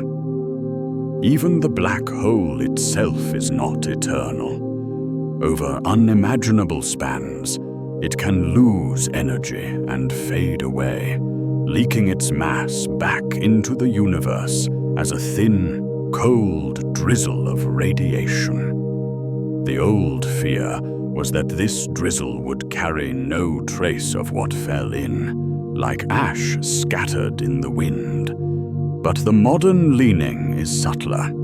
The drizzle may carry the information, not as a clear message, but as a pattern so complex that it would take an impossible reconstruction to decode. The narrator adds a small, grounded image. Picture two identical notebooks filled with the same random scribbles. Then one notebook is sealed in a box and dropped toward a black hole. If the universe truly forgets, the surviving notebook can never, even in principle, be used to infer anything about its lost twin. The link is severed. But if the universe only scrambles, the link is not broken, only buried beneath complexity.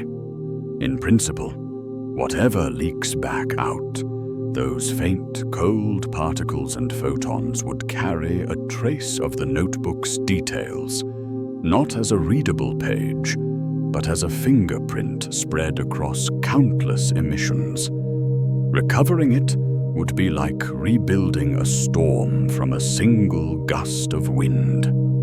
The record would exist, yet remain beyond practical reach. It would be memory without a reliable reader.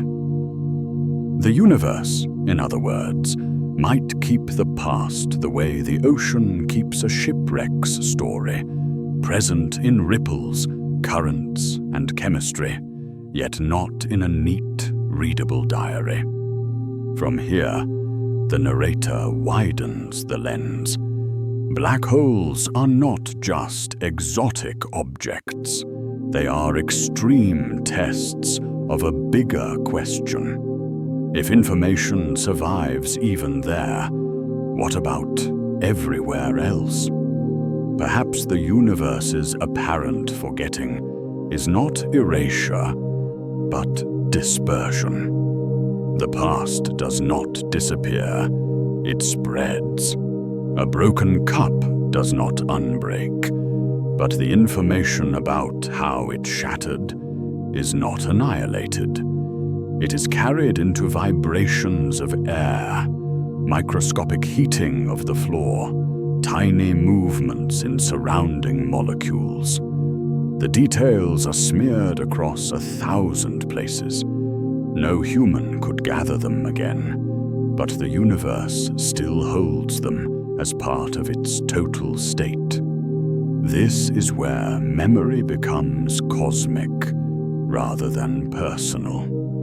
Every interaction leaves traces, not always in a visible record, but in the relationships between things. A photon changes direction. A particle collides. A gravitational ripple passes through space. Each event rearranges the universe, and the rearrangement is a kind of remembrance. The audience is invited to feel the strangeness of that. The past may be everywhere, woven into the present so completely that it cannot be separated from it. Time feels like a river because we experience only the flow, but the water of the river never vanishes. It joins the sea. The narrator offers a quiet caution. If information is never destroyed, that does not mean the past can be retrieved. A perfect memory that cannot be read is, for practical purposes, indistinguishable from forgetting. This is where science and poetry touch the same edge. Reality may be full of history that no mind will ever reconstruct, yet the implication remains haunting. If the universe never truly forgets, then every moment leaves an imprint that persists, even if scattered thinly across space. The night sky is not only light, it is a record of interactions. The background hum of the cosmos is not only noise, it is the residue of countless events.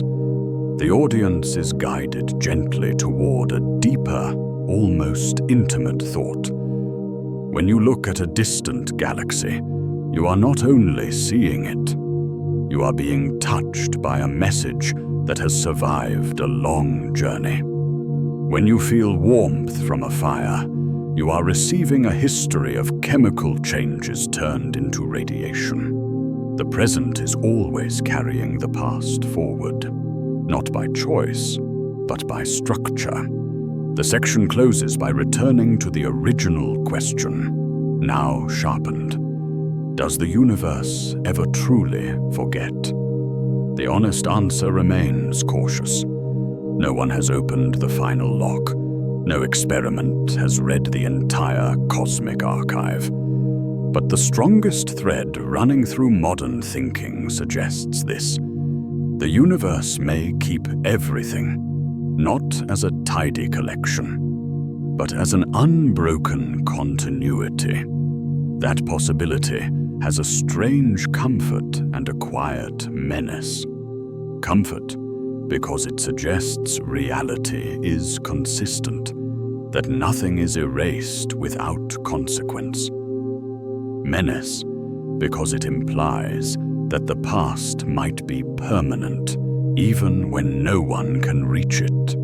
The universe could carry a perfect memory of everything that has ever happened, written in patterns too fine, too vast, too entangled for any observer to translate. And if the memory is truly perfect, another question rises naturally, like a faint echo returning from deep space. If nothing is ever erased, is the future truly new, or is it only a rearrangement of what already exists?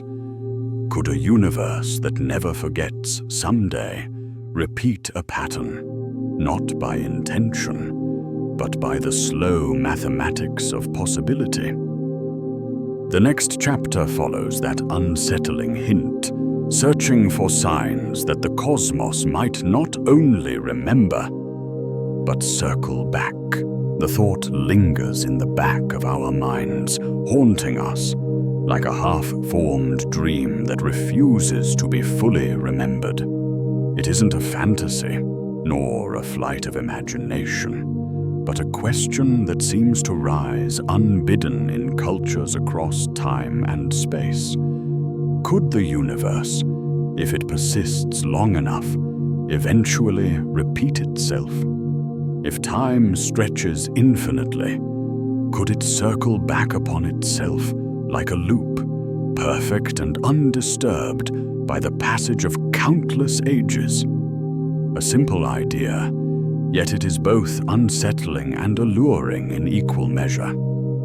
The notion of repetition is far from new. Ancient civilizations, in their attempts to understand the cosmos, often spoke of cycles, the rise and fall of empires, the seasons of the earth, the turning of the stars.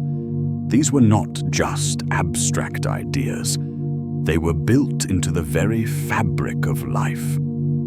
In India, the concept of Kala Chakra, the wheel of time, suggested that time itself was cyclical, repeating endlessly. The ancient Greeks, too, flirted with this notion, with the philosopher Heraclitus pondering that everything might return to its original form, as the universe's fire is eternally renewed.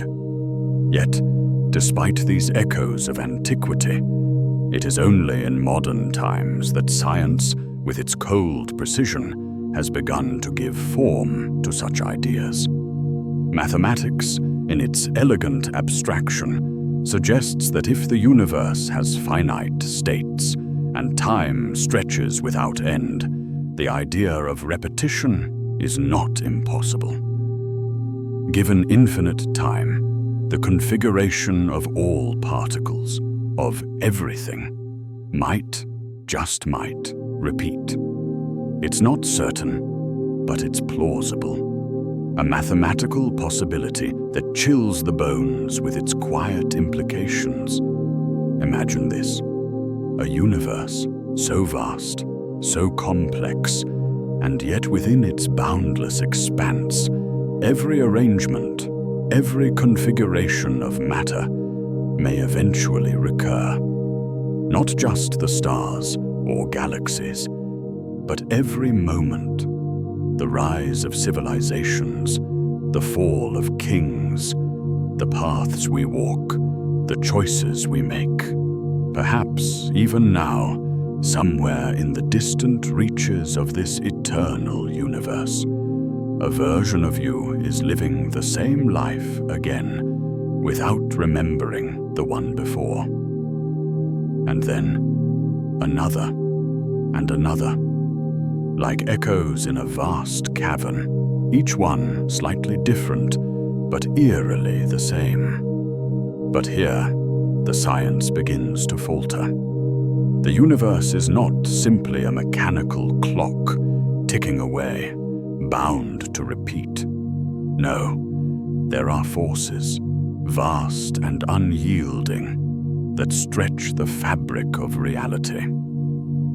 Entropy, the second law of thermodynamics, demands that things fall apart over time, that order turns to chaos. Expansion, too, seems to stretch the universe beyond the point of return, pushing it toward ever greater distances. The quantum world, where uncertainty reigns, only further complicates matters. What is real and what is possible becomes increasingly hard to define. Yet, even in the face of such obstacles, the temptation of eternal return persists, lurking in the back of our minds like a forgotten song. It's not a claim we can make, nor an answer science can provide with certainty. But it is a question that refuses to fade, even in the face of reason. And perhaps that is its greatest allure. The question itself hangs there, like a whisper on the wind, challenging us to consider. If the universe is endless, does it not eventually begin to repeat? Does time, with all its twists and turns, eventually fold upon itself like a well-worn book, returning to the same page? What would that mean for us, for the choices we make, for the lives we lead? Would our experiences, our very essence, become nothing more than a series of inevitable echoes? If time loops back, does meaning persist? And if it does, what becomes of identity, of memory, of choice? These are not questions we answer with ease. They are questions that will continue to haunt the mind long after the universe's secrets are uncovered, long after science has dissected the fabric of reality. The possibility of eternal return is not just a mystery of the cosmos, but a mirror of our own deepest fears and our most profound yearnings. And so, the thought lingers. If it is possible, if time is a circle, and we are but players in a vast cosmic drama, what is it we are to make of the lives we lead? How does the very idea of repetition shape our understanding of our own fleeting moments?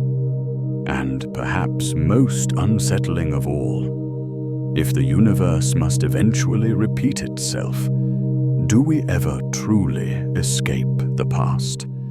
These questions stir at the edges of our consciousness, pulling us into a web of speculation. The answers, like the universe itself, are vast and unknowable. But the mystery remains, a mystery that tugs at us with a quiet, unrelenting pull. If the universe is eternal, if time itself is a loop, then what are we but the faintest echoes of a much larger, incomprehensible story? Perhaps, in the end, it is not the answer that matters, but the very fact that the question exists, lingering just out of reach, reminding us that there are still corners of the cosmos and our minds that even science cannot touch. The question of repetition, of time looping back upon itself, may stir the mind with its grand cosmic implications, but what of its quieter, more intimate effects? What happens when the idea shifts from the vastness of the universe to the very heart of human experience? If time is not a straight line, but a circle, returning to the same moments over and over, how do we find meaning in a world that is, in a sense, destined to repeat itself? Does repetition drain significance, or can meaning persist, even when the events of our lives are nothing more than fleeting shadows of what has come before? The concept of recurrence, of events and choices that may repeat in some distant future, is not just a philosophical curiosity. It touches upon something far deeper, something existential. If we are but echoes of ourselves, if every moment we experience is destined to resurface in the distant stretch of time, then what does it mean to truly live? Is life still worth living if it is nothing more than a cycle, a loop without end or beginning? And yet, there is something powerful in the thought of repetition, perhaps not in the repetition itself, but in what it means for us as conscious beings. If we are destined to return again, to experience life over and over, does that make our choices any less real?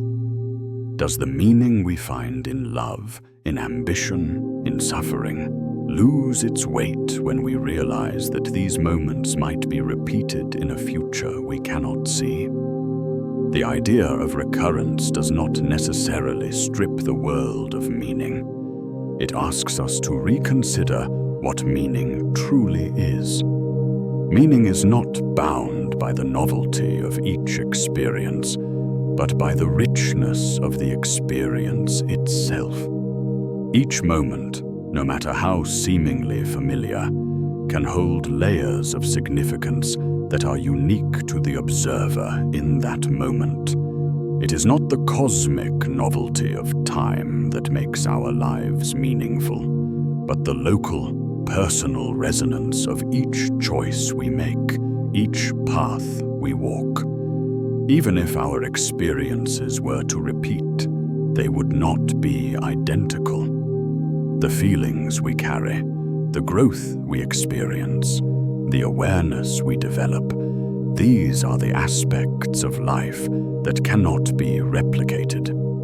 And so, the question is not whether time repeats, but whether we allow ourselves to find meaning in what we live, regardless of whether it is new or old. This is where the tension between repetition and meaning dissolves.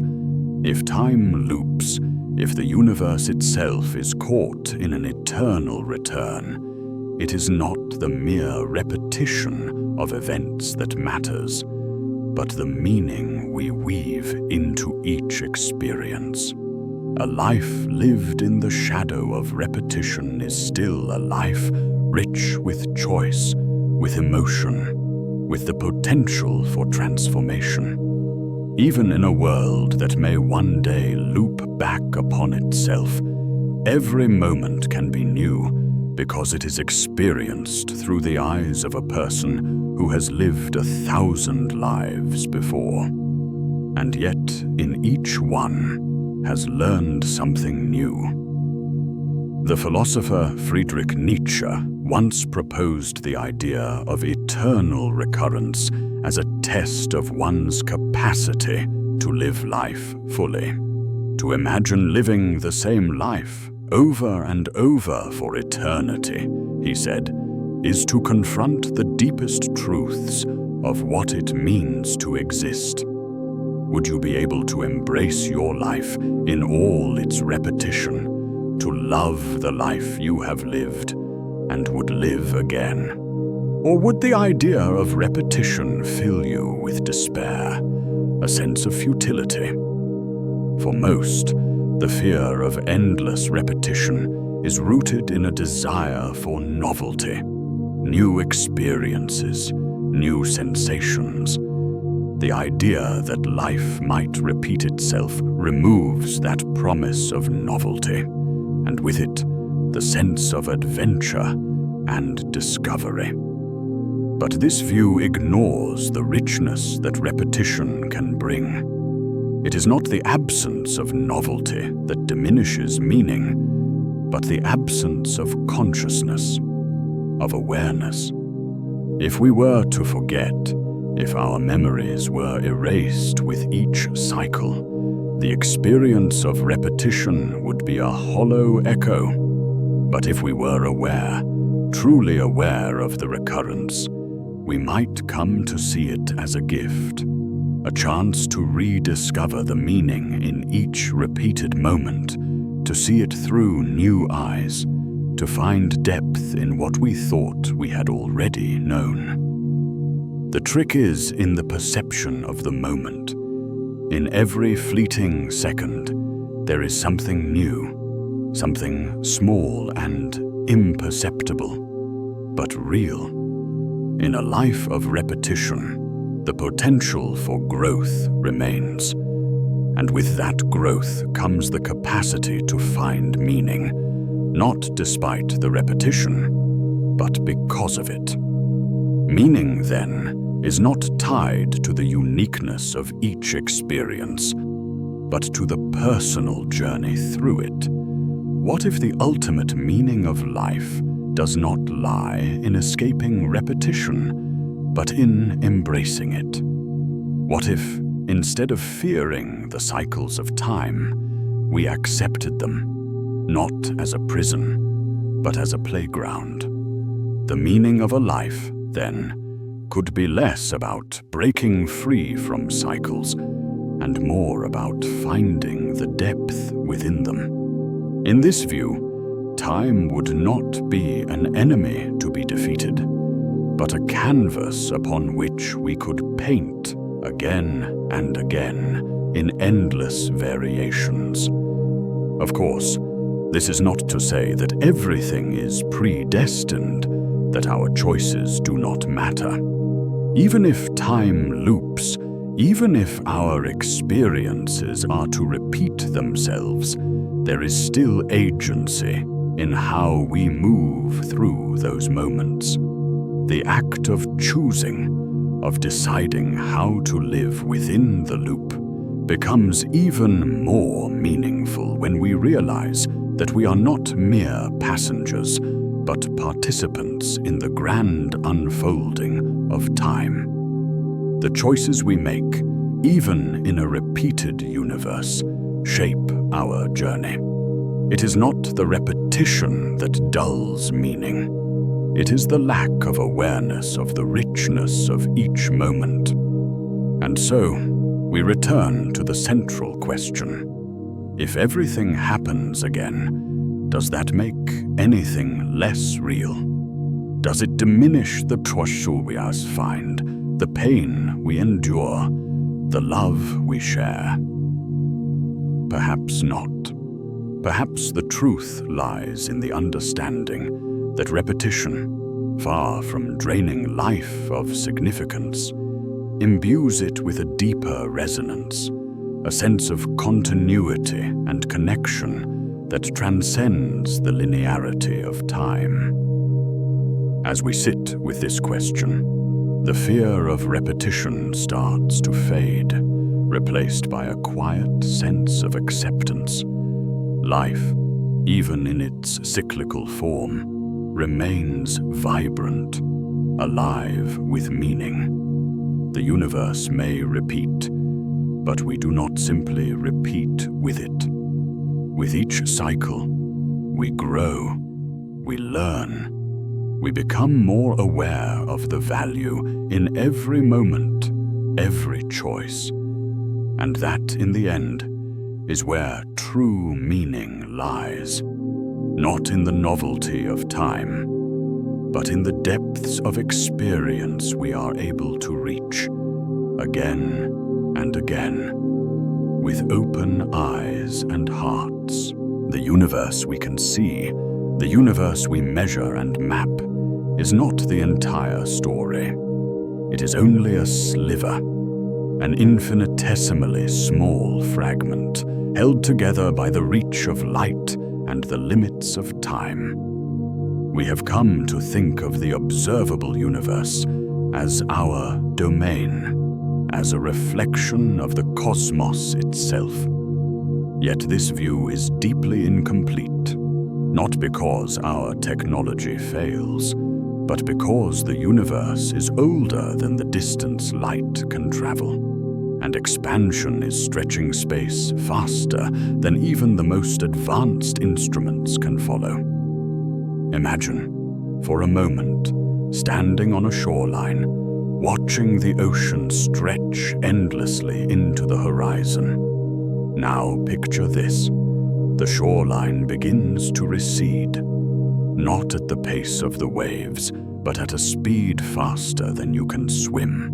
No matter how hard you try, no matter how quickly you push forward, the shoreline stays just beyond your grasp. The faster it pulls away, the more unreachable it becomes. This is the fate of vast regions of the universe, areas where the distance is growing so rapidly that no amount of time or technology can ever close the gap. These places will remain forever beyond our reach, lost not to destruction, but to the relentless expansion of space itself. This is the reality of the observable universe, a boundary drawn not by human limitations, but by the very structure of the cosmos. The light from some galaxies, now traveling toward us, may never reach us. They will become increasingly distant, forever sealed behind the veil of time and space. These galaxies are not gone, not destroyed, but merely locked away, inaccessible to any future generation, no matter how advanced. It is a humbling thought.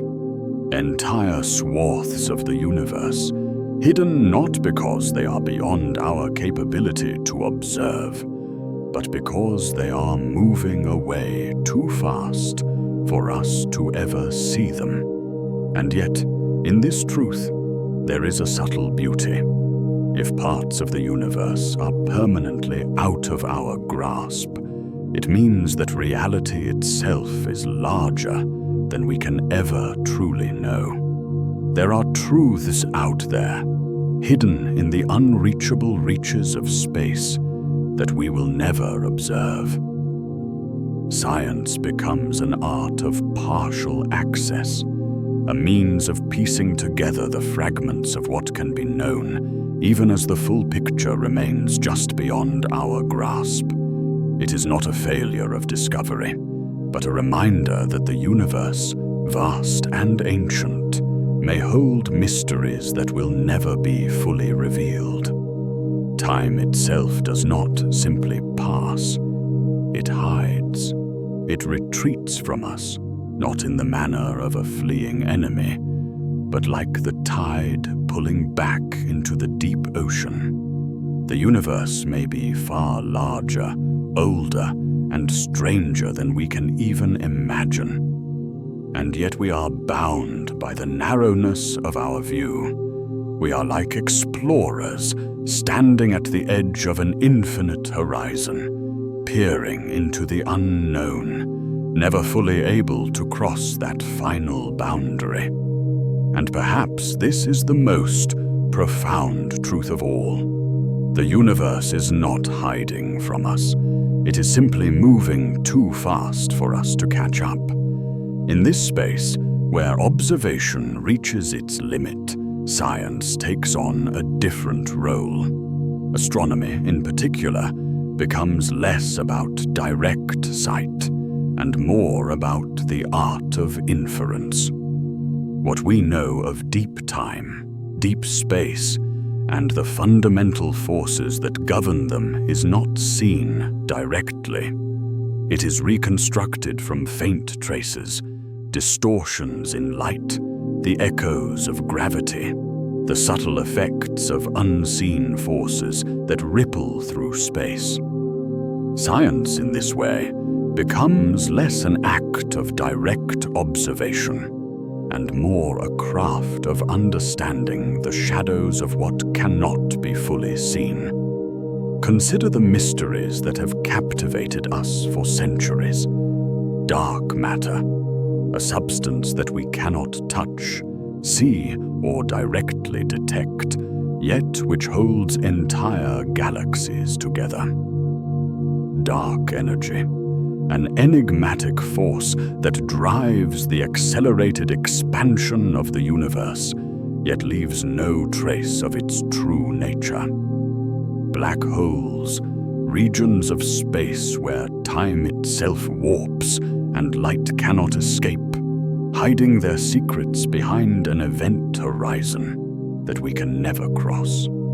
These phenomena are not simply loose ends in the grand story of science. They are the very building blocks of our understanding, derived not from what we can see, but from what we infer.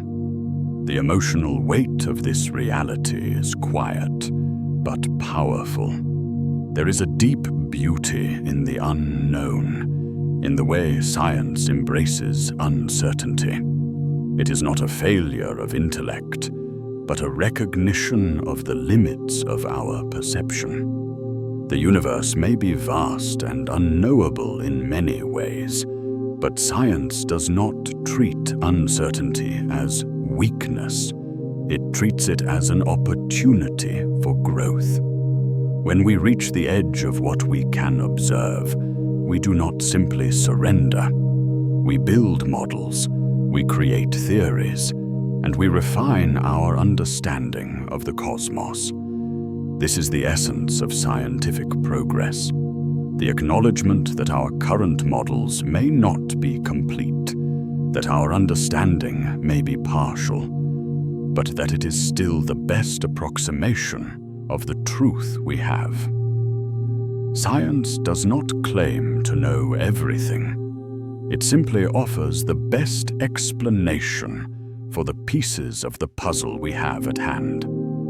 Theories like those of dark matter and dark energy are not assertions of final truth, but of provisional understanding. They are tools designed to help us navigate a universe that cannot be fully seen, but that we can still engage with, piece by piece, one discovery at a time. The emotional comfort here is subtle. There is peace in the understanding that uncertainty is not something to fear, but something to embrace. To acknowledge that the universe will always remain partially unknown is not a sign of failure, but a testament to the mystery of existence itself. We do not need to know everything to understand something deeply. Our models may be incomplete, but they are still incredibly powerful. They allow us to map the unseen, to infer the unknown, and to weave a tapestry of understanding. Even as the edges of the universe slip forever beyond our grasp. And so, science becomes not a quest for total knowledge, but a journey through a landscape of partial truths. It is an act of creating meaning from the fragments of information available, of finding patterns in the chaos, and of building a framework for understanding that acknowledges the limits of human perception. We may never fully know the universe, but that does not mean we cannot know it deeply. It is a paradox. The more we understand the boundaries of our knowledge, the more we are able to appreciate the vastness of what remains unknown. In the end, the universe may be something we can only ever know indirectly. Our understanding will always be filtered through the lens of observation, inference, and theory. But in this indirect knowing, there is a certain humility and a certain grace. For the universe, it seems, will never fully reveal itself. It will always hold something back, just beyond the reach of our eyes and minds. And yet, it is in this very mystery, in the space where knowing fades into uncertainty, that the true beauty of science lies. It is not the answers that matter most, but the questions that remain, quietly waiting for us to explore them, one piece at a time. As we have wandered through the mysteries of the universe, its elusive time, the strange mass that hides in the shadows, the galaxies unreachable by our eyes, we have encountered a pattern. This journey was never meant to provide us with simple answers, with the neatly packaged truths we so often desire. The universe does not provide answers on demand. It offers us fragments, a glimpse here, a clue there, and effects that ripple across the fabric of reality. But rarely does it offer us a satisfying explanation. What is revealed to us are pieces of an intricate puzzle, each one leaving us to wonder how they might fit together. This is not a failure of the universe to speak clearly, but a reflection of its true nature. In truth, the universe may not be structured for comprehension in the way we hope. It is not built to conform to our sense of time, our desire for logic, or our quest for definitive understanding. The universe is vast, unpredictable, and often indifferent to the need for human comprehension. It reveals what it will, but it does not guarantee closure. The questions we ask are often met with silence, and even when we think we have found an answer, it leads to yet more questions. But rather than viewing this as a disappointment or a flaw, perhaps it is the defining feature of reality itself. We are not separate from the universe, standing outside it, observing it as if from a distance. No, we are immersed in it. We are a part of it, constrained by the same limits that bind every star, every galaxy, every force. The answers we seek do not exist out there, beyond us, waiting to be discovered. They are not things to be found, but aspects of a larger mystery that we must live with, side by side. This understanding does not leave us empty, but rather fills us with a quiet sense of awe. Mystery is not an error in the universe. It is part of its very architecture, woven into the fabric of reality itself. The universe does not owe us answers. It reveals only what we are capable of seeing, and in doing so, it challenges us to expand our perception, to grow, and to adapt. The inability to grasp everything does not diminish the universe. It enriches it. Understanding, then, is not the same as closure. It is not about finding the final answer, but about learning how to live with the questions. It is the acceptance that there will always be things beyond our comprehension, and that this does not make the universe less magnificent, but more so. The universe, in its boundless complexity, does not demand our understanding. It invites us to participate in its wonder, to ask questions, not with the expectation of answers, but with the humility of curiosity. What if the universe was never meant to be fully understood? What if our role is not to conquer it with knowledge, but to experience it with all its enigma and grandeur? There is peace in this realization, a peace that comes from the quiet understanding that some mysteries are meant to be lived, not solved. Even without answers, we keep asking. The questions never stop. Beneath the endless sky, beneath the stars that flicker in the night, humans persist in their inquiry, forever reaching for understanding. The act of asking itself becomes a thread that ties us to something greater, something vast and unknowable.